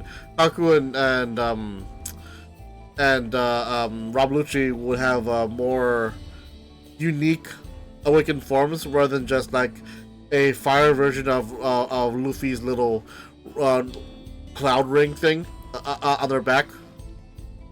The black clouds, yes. I mean, isn't that basically just like what Enel did with his little drum circle thing? Is like is there like a little homage to that? It was like it seems a little too on the nose to be coincidental. Well, no, it's because both of those things were taken from I think it's Hindu lore. I forget what those things are called. They're like Ashuras or something, right? Or Asuras or some shit like that. They're those weird like guardian deity things, I think, in Japan. And they have those little like billowing cloak things. That's all that the awakening that he's drawn them as, and Enel's form is based off of, is just that. I thought Enel's form was basically off of one of the deities of I'm only getting this through like an offhand remarks in Naruto, where there's the deity of lightning and the deity of wind, where again it was also showing off on the contrast between Naruto and Sasuke, where behind it was like the deity of the lightning, where it's a sort of like blue oni thing with like drums on his back, and with lightning just showering up. Because I think the whole theme aspect is like how the lightning flashes while the drums represent the thunder, and then behind Naruto was like this deity of wind, where like he had this blowing cape of wind that he captures the wind with. I thought he was just, I don't know why, but I immediately assumed you were gonna say he had a big fan, like not even like a Japanese fan, but like a circular, like a oscillating fan just on his back. Well, to be fair, the fan symbol is the Uchiha symbol. Yes, it's called an Uchiwa, which makes me laugh because their names are literally just slightly off from the Hello. specific type of fan. Yes, I'm Iyate. What might you be? I'm a person wearing a mask. Here's my friend. Who wears a mask? Could it be? Goodness, it is. Ellenville, yes. It is I. Me. A man grown. You were such a darling little thing as a child. You know, it's only been like 3 years since we last spoke. Really? Only 3? I suppose it all starts getting hazy after a while, living as long as we do. Well, this is Iyate. She's known my mentor since they were children. Nice to meet you.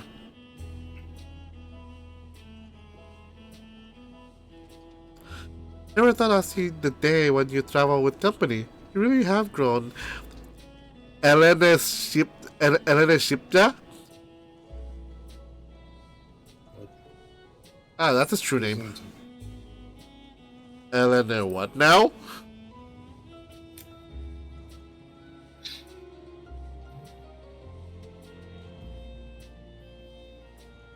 That's his true name. Alright. I was born Eleanor Siptia.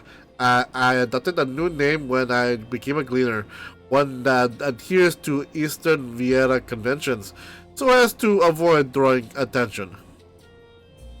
Given that this is a homecoming, I was only a matter of time before you found out. Nevertheless, I would appreciate if you would continue using my chosen name.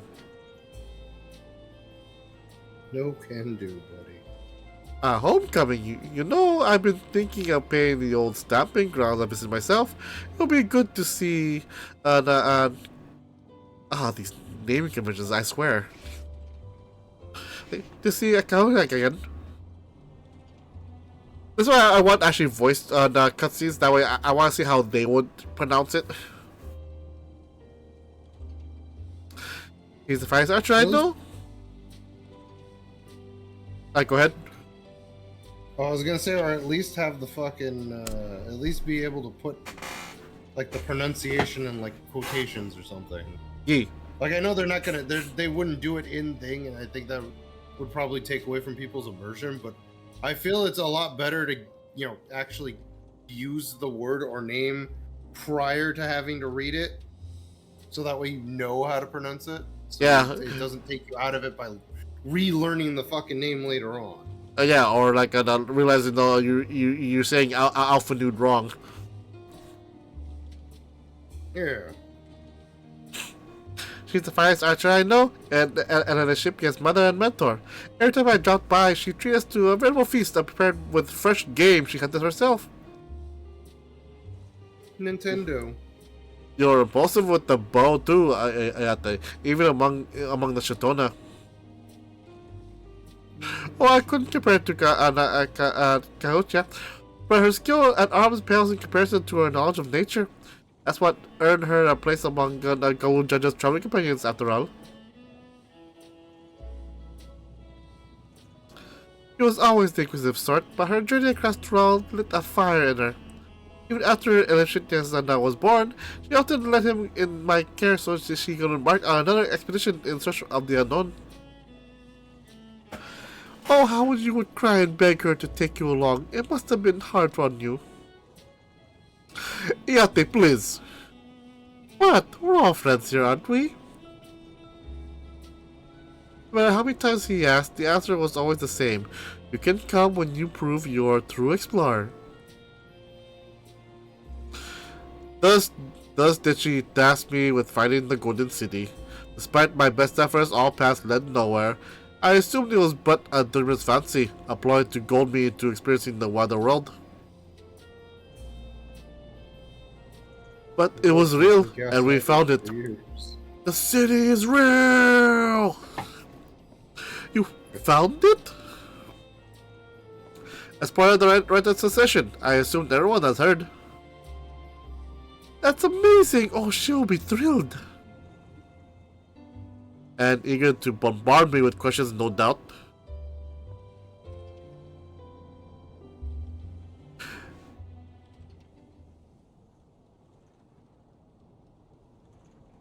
Well, we should be on our way. Thank you so much for stopping by. Give my best to her. Help! I need help!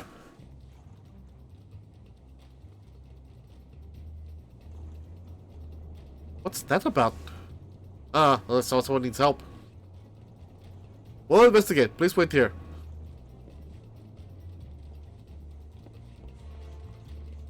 We'll investigate. Stay out of this.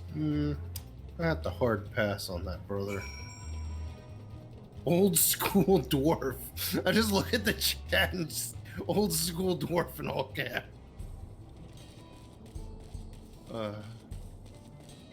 I mean, obviously that was from earlier, but still. What's going on here? It's funny to just look in chat and see old school dwarf. Come here. No doubt these are the infamous local bandits.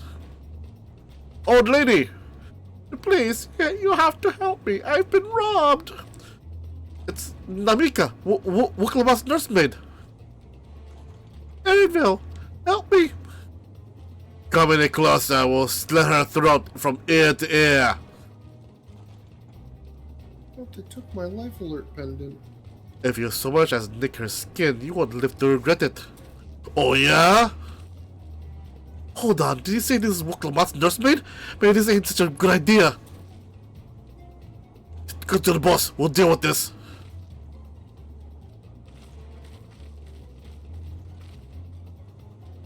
Please, you have to give it back. Oh. Alright, so I have 2 putzes to slap silly. I'll go after Namika. This cloud I leave to you. Yeah. I defeated a somewhat godly being at the end of the universe, and now I have to deal with you 2 putzes. Yeah, but by the logic of power scaling, they're stronger than that god. Ah, god damn it. The logic of power scaling in both like games and story. Like somehow like seriously, a good example of that is freaking Ash and Pikachu. Ash has defeated the freaking Darkrai, and then the next season, oh no, I lost to a starter. Wait, did he do that in the actual series, or are you referencing a movie? In the actual series, and it was that term. Remember the one guy who happened to have a Darkrai, and his other Pokemon he caught was freaking Latios. God damn it! They had something like that.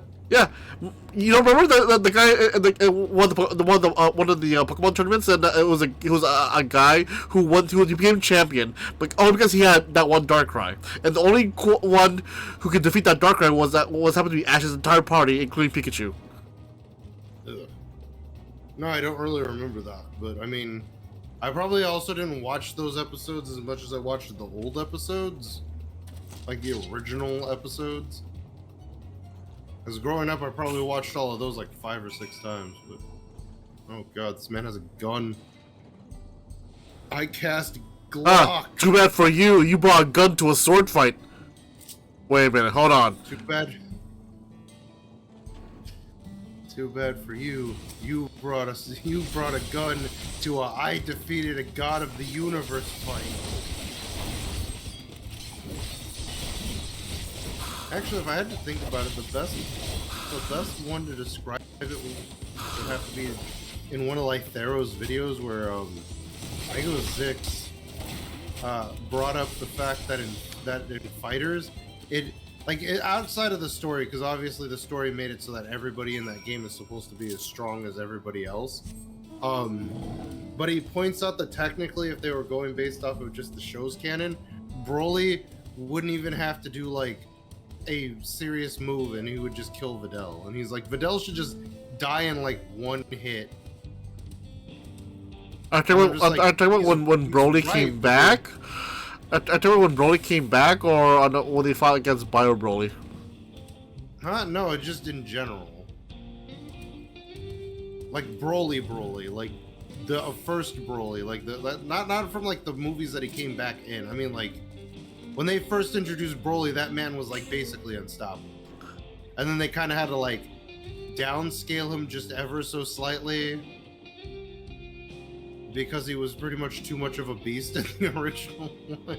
I mean, like I said before, in design, the Broly in Dragon Ball Z was the best, but in story and how they handled him as a character in the movie was like not as good. Yeah, well, see, the thing is that with the Super one, the story is probably going to be better, but that's probably because Toriyama also wanted to like include him in like the canon, as opposed to back in the day when anime movies actually just never really connected to the actual series. But even then, at that point, like Broly designed as a villain in that movie was like just bad. It's like, oh no, a baby was crying next to me. Now I'm super angry, and now I'm taking an album. All he did was cry with me, and now I'm super strong, and no one can beat me ever unless you do some sort of random bullshit punch in my stomach.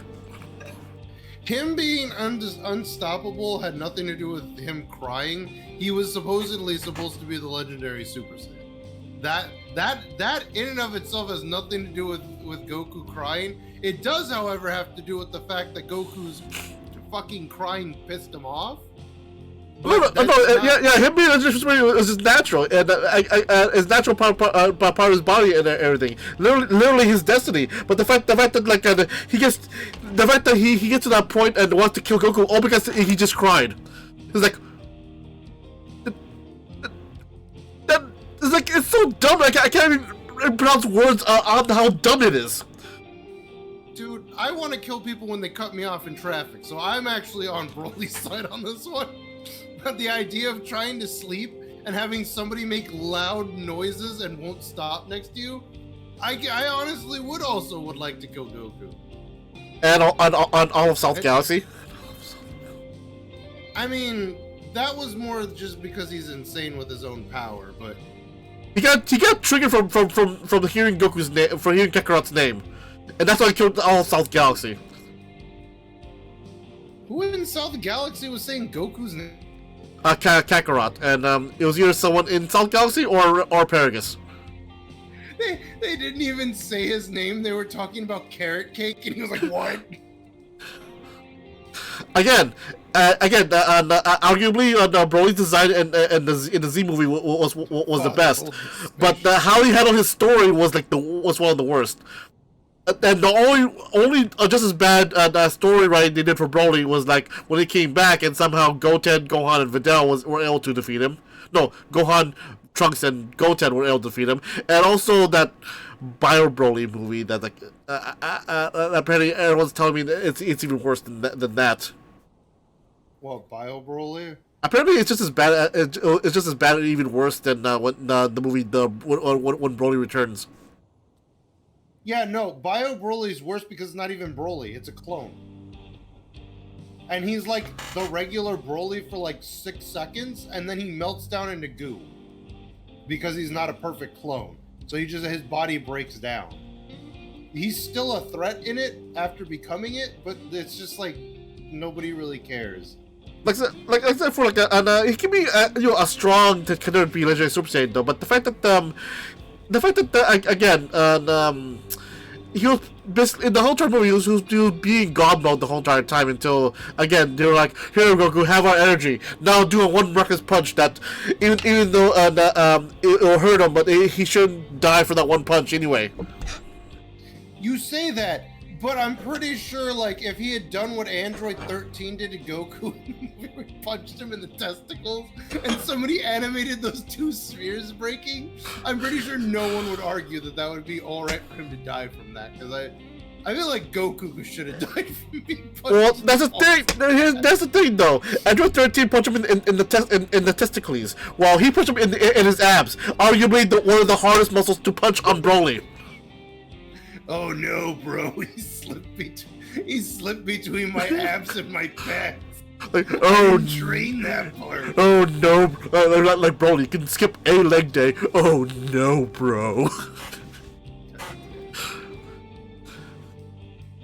Like I said, for the overall story-wise, though, at the very least, with this current Broly, he not as strong as Z Broly, but he's getting there. And the fact that everyone's saying that it'll be a good way to introduce Super Saiyan 4 in the Super Universe, but only Broly can do it, and it'll be called like Super Saiyan Primal or something. Because Broly's the only Saiyan, full-blooded Saiyan left that has a tail. Yeah. I mean, it's not like they couldn't, I don't know, maybe use Dragon Ball that they had the tail, but I mean... It'll probably do nothing. But the problem with it is they've kind of gone beyond the idea of that form by just going, oh, nah, Super Saiyan with God Ki, that's fine. It's just like, that's in this. Unless they do something convoluted, like saying that the tail, something with like the tail and the God Ki causes Super Saiyan 4, because then it would put it on par with Super Saiyan God's form. At least from my perspective. Which again goes back to only Broly can achieve it, because the fact that his legendary Super Saiyan status though is tantamount to like become nearly equivalent to God Key, and again him achieving Super Saiyan 4, but we'll just call it Super Saiyan Primal would accentuate the fact that he's the epitome and to represent the Super Saiyan race. He's as both man and as the perfect form of both man and man and Ozaru. I just looked back to the stream to see what was going on. It's just this old lady, and I just imagined her like watching us have this conversation. Like, are you gonna get my shit back or what? No, we're talking about Dragon Ball. Shut up, lady.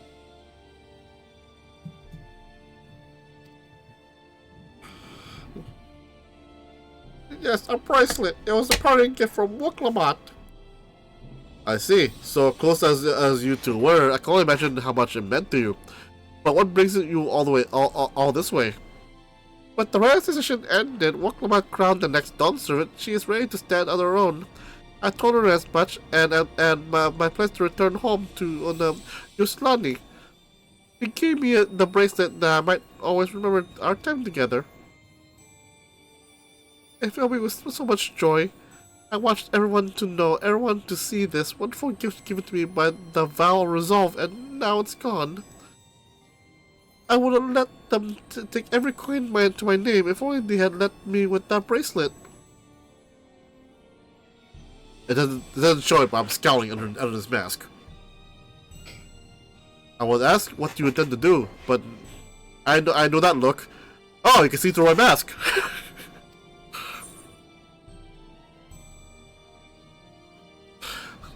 I'll knock them senseless. That's what Woklamat would want.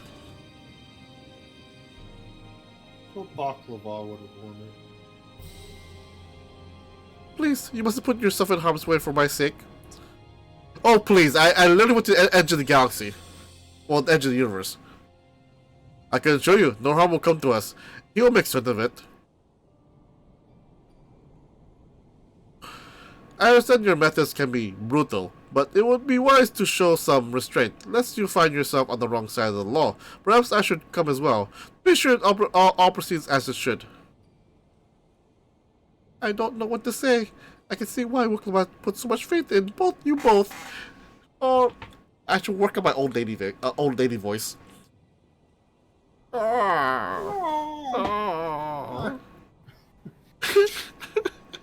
It reminds me of the one time you recorded the one thing you failed to animate.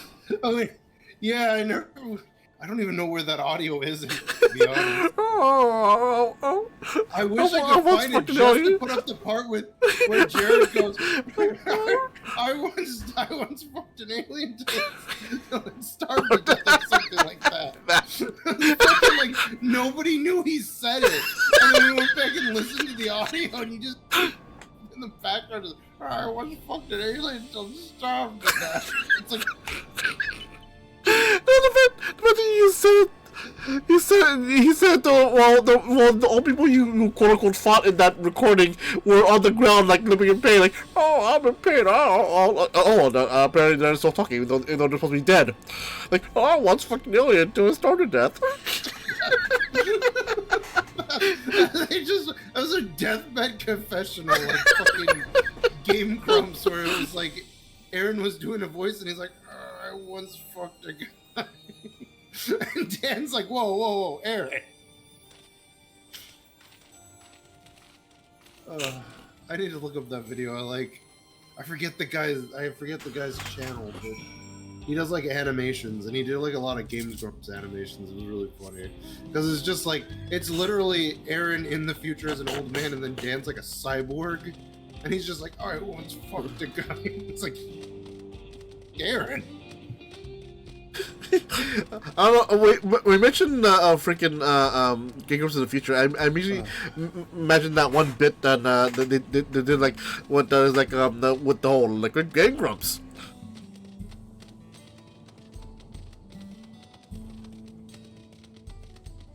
Hello? Hello? Hold on. You are literally cutting out every time you're trying to say anything. Hold on. Okay, say again. So something future Game Grumps, like a Game Grumps. Oh, that one. Okay, yeah. And then we come crushing old men in the future. No. Yeah, it's on. Yeah, Toasty. It's on Edward's side.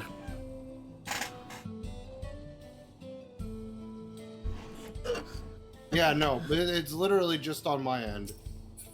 Come crushing old men in the I've future. opened too many tabs. And so it's like if I don't have my Discord open as the first thing, it like gets relegated to the background and it just goes, no, you can't hear.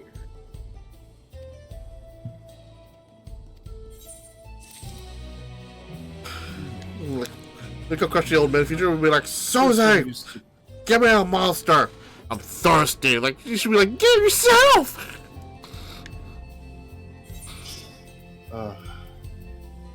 Yeah, like those enemies. Like, who's the one that made those animations again? Alright. I don't remember his name exactly. I'd have to look it up.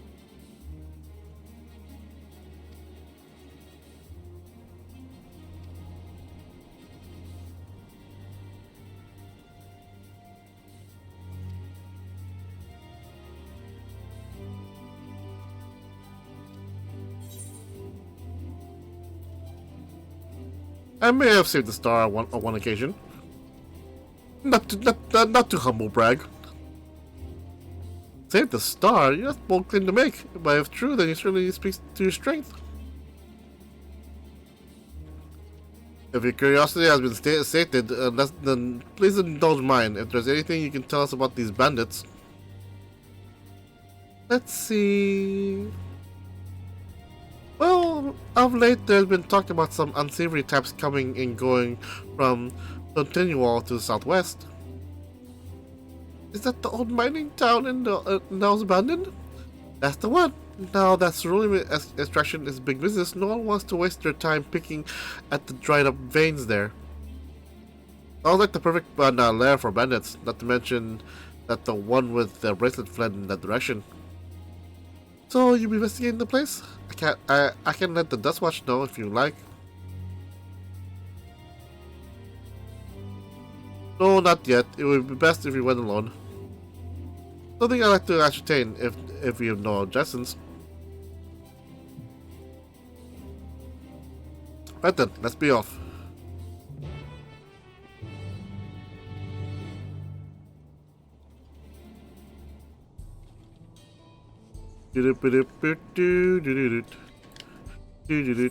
Random mount.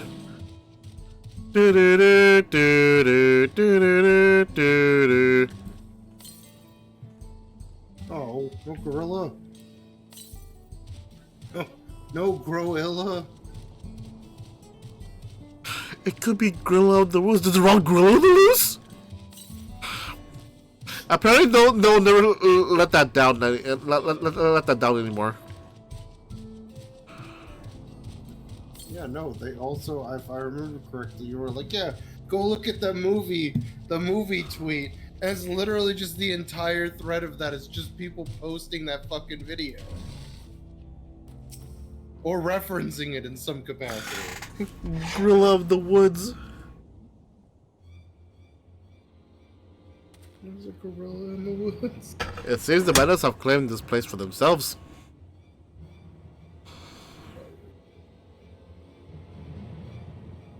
It's just swamp gas.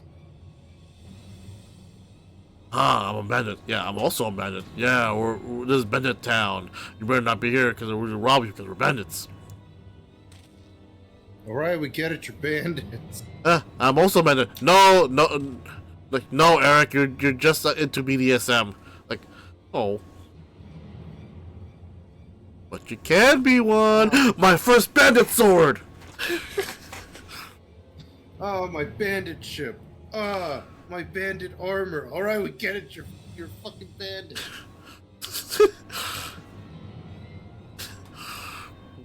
They made no attempt to conceal their presence. How can the Dustwatch not have noticed by now? A question for another time. First, we must find the bracelet. Well, it's obvious. The obvious question, obvious answer there, Aaronville. The Dustwatch are corrupt. Shocking, I know. The Dustwatch. The Dustwatch are bad at their job. Shocking, I know.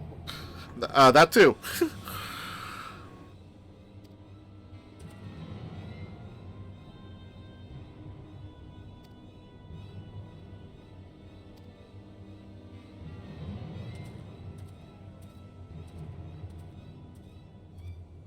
What are we gonna do? Just sneak in, or we're just gonna loudly proclaim we're here. oh, they'll call us enemies. Okay, I mean that makes sense. Da da da da da da da da da. Buonana, buonana, buonana. Jack Bandit, do.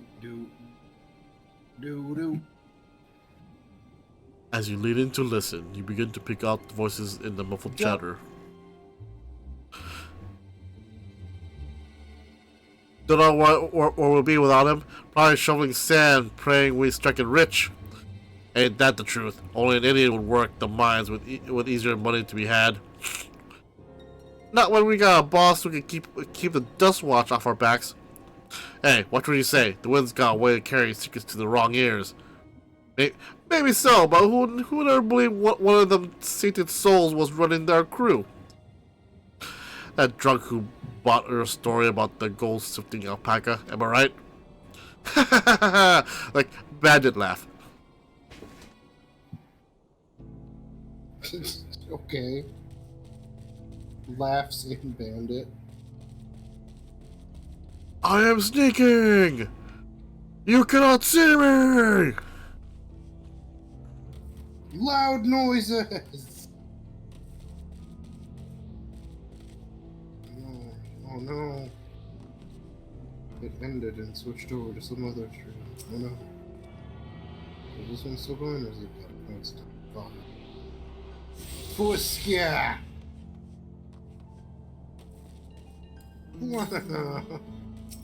Da da da da da. Maybe a good idea to actually charge my phone then. Loogie. Loogie Wara no Loo. That's not what? You heard me. As you lean in to listen, a familiar voice rings out to the wall. Let me out of here, you bastard! Shut your mouth, you sniveling little brat. Make me! I'll get you all back for freeing my friends! The vulture most of all! You tell him that he can eat shit! How about we give you the chance to tell him yourself? We'll see how tough you are then. Nobody beating us somewhere.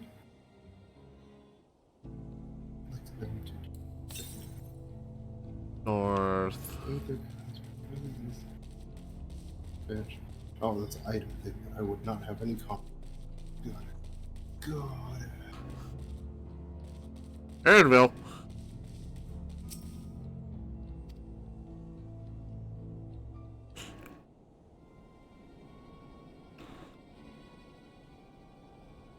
Jamboard. Boruto! What? Now predicted Boruto? As you lean in to listen, they hear someone entering the room from the other side. I brought back a prize you gotta love, boss. Have a look at this bracelet. Beautiful, ain't it? But oh wait, it was a woman. Like, that was made by a famous artisan. You idiot! How are you supposed to move something like this without attracting attention? Boss, please, I'm sorry.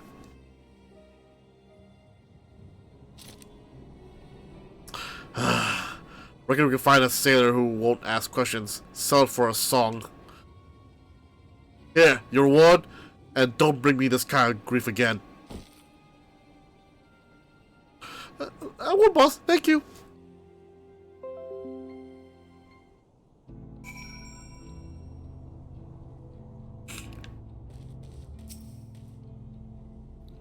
No, I was right on that. Though. Finished, are you? Let's shoot for now.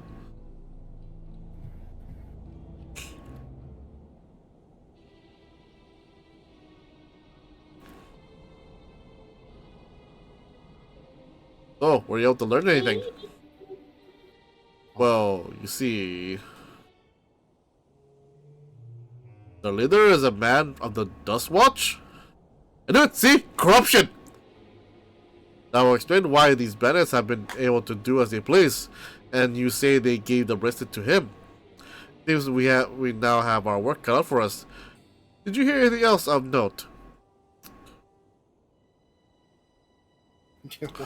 Zekoa, the boy from who confronted one of the officers in town, isn't it? And you say they threatened to take him to speak with the Vulture. Their leader's aliases, no doubt. Fitting for a man who preys on the helpless. Well then, not only do we have the better idea of who's behind the recent rash of robberies in Hoswali, but we also know he has the bracelet. Retrieving it without bloodshed will prove difficult though, if he's that quick to point a gun at his own underlings.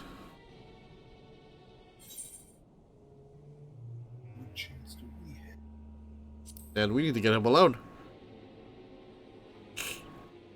You're right. If we confront him and with his henchmen around, a violent outcome is all but guaranteed. I might have a plan.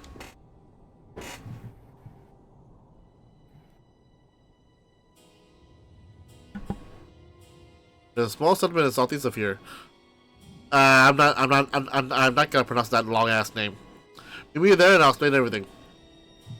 I'm not pronouncing this. Get out of here. What are you doing in my sound booth? Get out of here. Get out of here. Hey, you're the one who made it up. I didn't make it up. I got it from Game Grumps.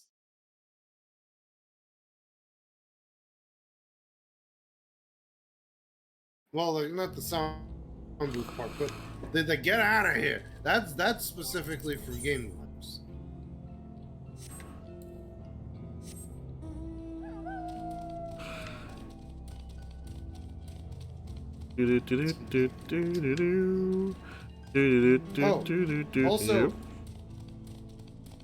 Also,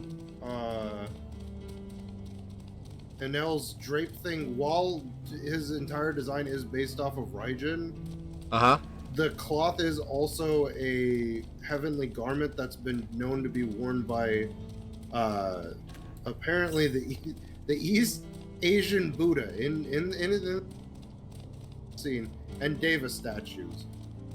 But they were also put on stuff like guardian deities like the Nio or Neo. I don't know how to pronounce that. It's like pronounced Neo. That's not going to tell me how to pronounce it. Although then again, it says not to be confused with Neo, which is Neo, so I'm assuming it's pronounced Neo. But that's pretty much both Luffy and Enel's weird giant potbelly guy form have it because it basically draws from like the same idea, the heavenly garment thing, the Tene? I don't know how to pronounce that. What are you doing? No, I'm trying to make the bed more comfortable. Fuck you.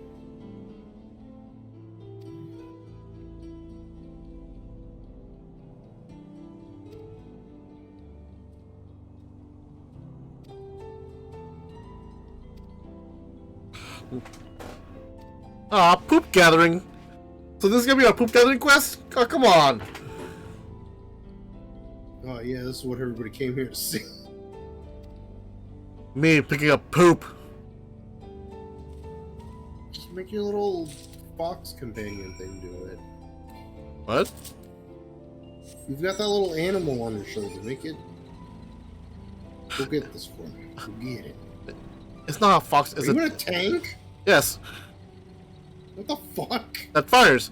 Pew! Pew pew! Oh, there we go. Okay. Oh wow, I'm really lagging now. pew pew. It doesn't. It does nothing. It's just decorative. Yeah. It's just a. Don't worry, the beam can't hurt him. It's just decorative. The tank mount's alright, Toasty. I like the gorilla one. It just seems kind of funny to me. There's a wild gorilla loose? Yeah. I mean, besides the fact that you can do that every time you say it, or every time you use it. But also, with the way I saw it working, I'm pretty sure it looked like, what the fuck? I'm in a jellyfish. Oh, I thought it was a robot. Like, people, zap. Get out of my way. Zap. Oh, God. I'm assuming that's also decorative. Yeah, well, it's, a lot of the decorative abilities that the mounts have, though, are from the quest, the quest they came from. Like there's the specific trouble quest and a quest chain that you have to go through, and once you have enough points and get enough reputation from the tribe, you're able to buy it from them using their in-game value, in-game money that they give you in the quest. Yeah, but yeah, here's me in my little cosmic and little galaxy jellyfish. Help! I'm trapped! Help! I don't Zap. want to end up on the internet as one of those fucking, look, I put this figurine in the mason jar things. Get me out of here. What if you zoomed in even further and then underneath you was a fucking blitzball game going on? What? Like you're in the jellyfish, right? Oh, that. To show that you were in the jellyfish, and then you zoom in even more, and right underneath your foot is a game of blitzball happening. Because inside of it looked like it was very like watery, so it just made me think of like a blitzball arena. What the fuck? What is holding it up? What? The palanquin that you're in. What are the things that there's a little beast called the Namazu. They're like basically this catfish race. Oh god. Man, if we had been made in 2010s, we would have been taken out because the Japanese believe earthquakes are caused by catfish. Hold on. What was it? Oh yeah, look out. There we go. Toast? Oh. Now I'm on a sheep. Ah. Well, now you're really in like the southern region. They too also just be offensive to everybody. Also, I like to point out that you should probably pronounce that Zeke kid's name more southerny, so it'd be like Zeke oh wah. Zeke. Zeke-o. Zeke-o. Howdy folks, my name's Howdy folks, my name's Zikoa. There's a cowboy outfit that you can wear to this? There's a glamour for a cowboy outfit. I believe I might still have the glamour for one of what was it? My gatherers. But let's see if I still have that outfit. One of my gatherers, the botanist. Oh my God. Nope. Miner. Nope. Nope. Never mind. And right, the level 70 had the cowboy-esque one, though. The level 80 one has like the eastern one. Never mind. Back to my Viper class. There we go. Toasty apparently had a level 1 gear. Whatever that means. Mine was a level 1 gear. What, the actual level 1, or was it glammed? Let's tell me it was glamour. Finish already, are we? Yeah, here's your bags of poop.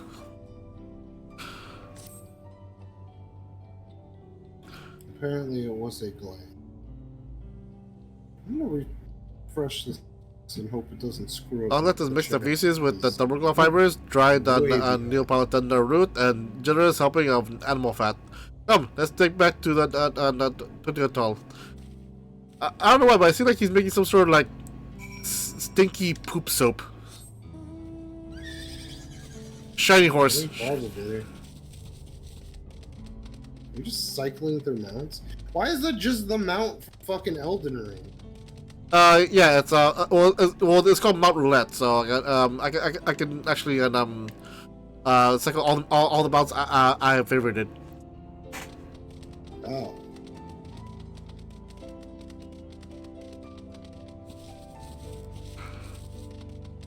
Meant it could be worn by anyone. Okay.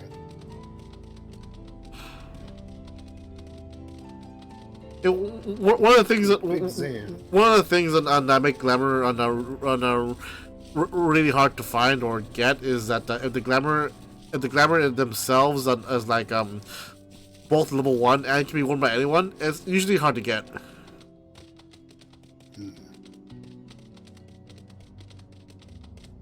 Because the glamour follows the stipulations of both level and also class. So if you have glamour that is like if you have a glamour. Like what happened? Oh, Toasty posted a link, and the first thing that popped up was there's like a couple of pictures, but like one of them is literally just green cowboy outfit, and I'm just like, oh yes, I'm immediately on board with this. This is awesome. Screen capping this because I like. One of these days I might be a cowboy at some point. You never know. Green cowboy. Oh, I remember that set. Yeah, I had that for a while. Fuck you, Paint. What a piece of shit. No, the thing you were trying to make is too awesome. Now's our chance. Do you toss it into the bonfire near the middle of town? The guy will come in soon after. Yeah, drop the sticky soap in the bonfire. Don't make stink. So I'll turn from sticky soap to stinky smoke. Get smoked on, boys. Da da da da da da. You don't see me. Da da da da da da. Where's my cool things folder? Do we put it in cool things? Cool.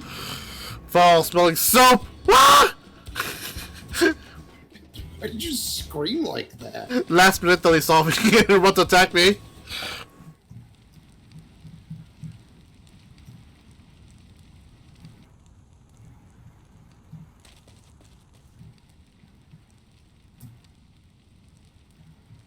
Whoa! What? One Sam Hills. That's male.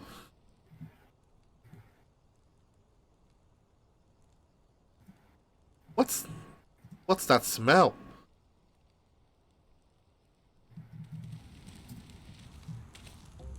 Ugh, that reeks!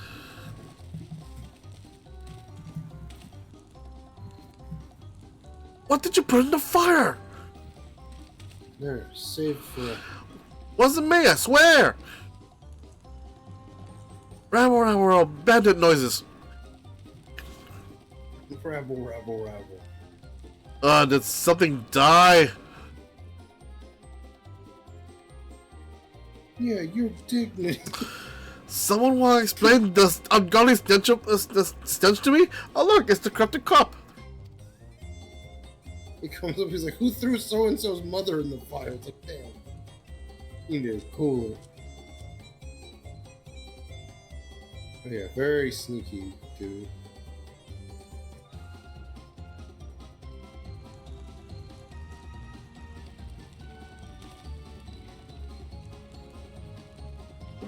Boss, over there. Huh? What in the world? What the what? Just becomes Gumball. What the what? Pteranodons!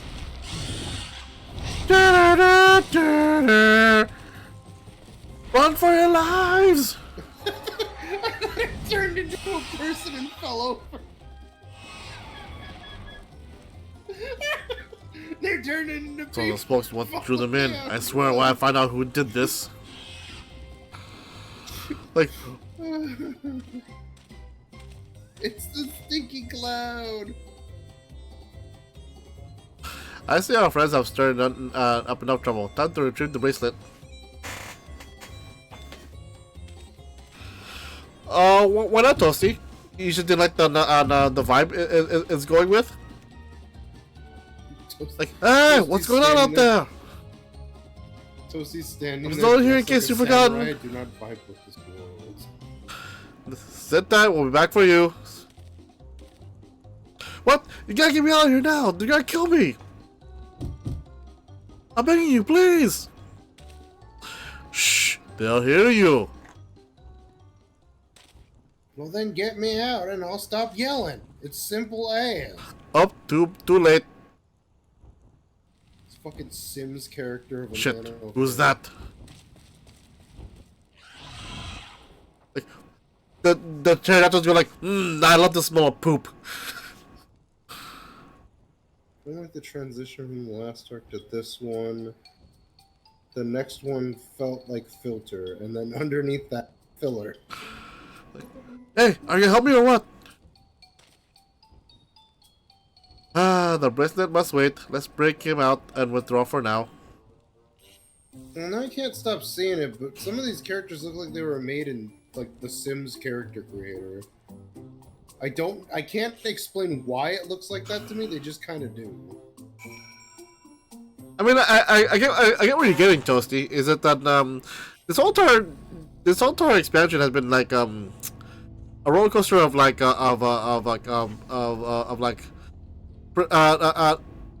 what's the word for it? Like just a perceptions here and there, because I thought the whole ascension thing for Wookalamat was gonna take the entire expansion, at least the entirety of 7.0, but apparently it didn't. And the fact that I initially thought Solution 9 was gonna be the Golden City, but apparently it wasn't, or maybe it will. I don't know. I haven't finished up 7.0. That's how behind I am. My entire FC is already finished, but not me. Well, Sora is not finished as well, but he has another reason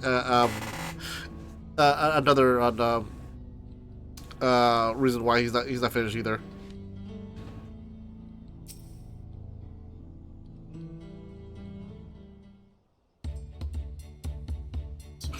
All that effort and not the show for it. Sorry about that, but damn, I didn't think anyone would have the balls to take on the Vulture.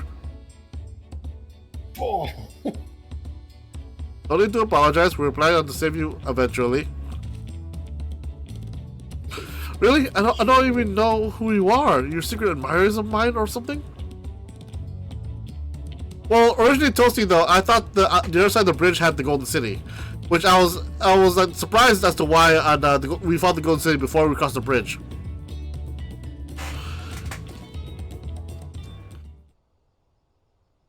Vulture, I've seen his face before. Was he not the officer you confronted in town?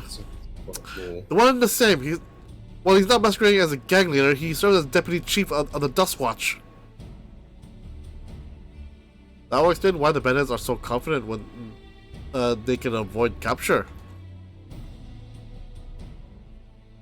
You're trying to get back into something at the Vulture stole, right? Let me help. It's the least I can do after you bailed me out back there. I have an idea where he hid his cash. Reckon he's heading there now, too. We can go together. I got a score to settle with him myself. I don't doubt that you do, but we need to know what's in it first. Will you tell us? No. Right, so these bandits at the they're called the Daybreakers, and it was me and my friends that founded the group. But it wasn't a gang of cutthroats, no, not back then. We just wanted to protect the people who couldn't protect themselves. Kids being embarrassed by bullies, workers being exploited by the mining concerns, folks who needed help to even the odds.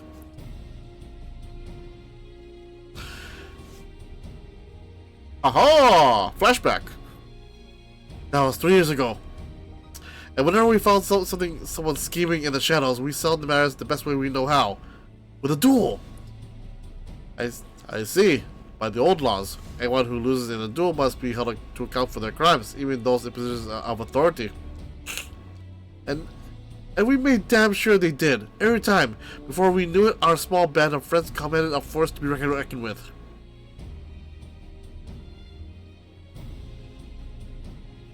Then, about a year ago, the Vulture and his thugs showed up, and they got the better of us and took over the Daybreakers. Everyone was afraid of him, so they did his bidding without question. But when he showed them how they could make a fortune easily, that was when he really won them over. Now the Daybreakers is nothing but a bunch of bandits and cutthroats who prey on the people it was created to protect.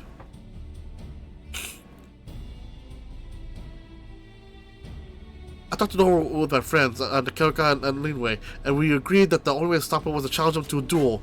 And he accepted. I still remember how he gloated that he'd win.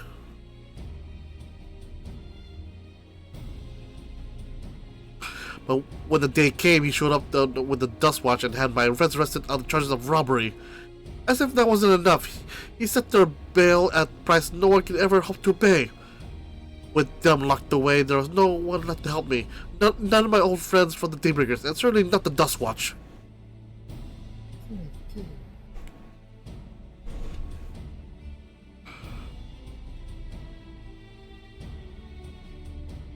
Yeah, at this point though, it's just more world building rather than the actual plot line. So they're falling under the same plot hole. The same holes they fell through in Stormblood. Not necessarily a bad thing. It's just they could have done that on Woklamat's journey, rather than just like, oh, here it is.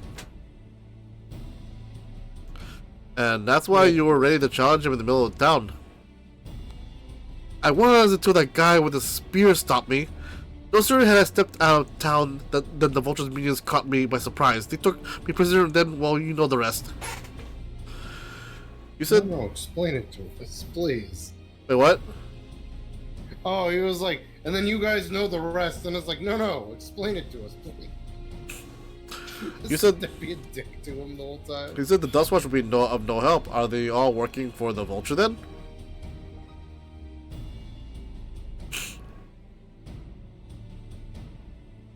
No, not all of them. The sheriff guy at Kameka, he's as honest as they come. A staunch keeper of the peace. Problem is, he's too low, too trusting, and doesn't suspect a thing. If it were my word against the deputy chiefs, who do you think they believe?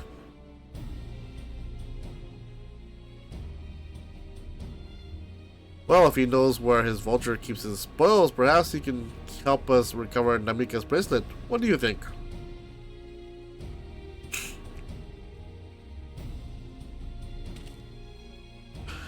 For what it's worth, I have a plan, but it can't be done alone. A plan? All I ask is that you hear me out, but not here. I'll be waiting for you at Shuriken Springs. These naming conventions, I swear. I guess we can decide... They stopped holding them so much. Too many naming conventions. I guess we can decide what to do after he gives us the pitch.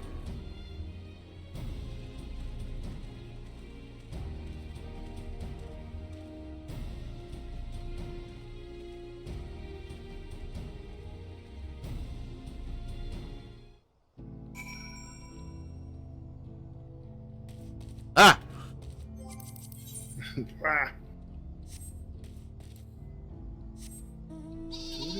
Sheep.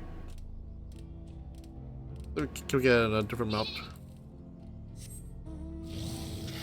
Nope. Fairy dragon. Flying burrito. Wow, I wish that was a mount.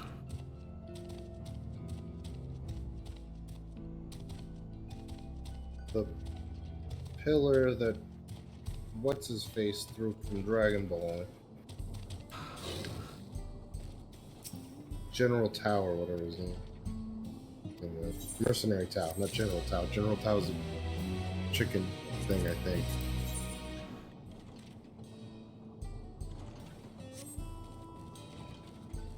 Can I... on.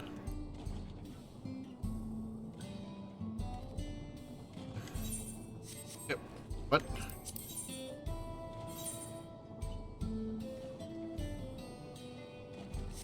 Oh, alright, so that'll be it from me. I've been doing this for a good 4 hours now, and I have to get ready and do some real life stuff.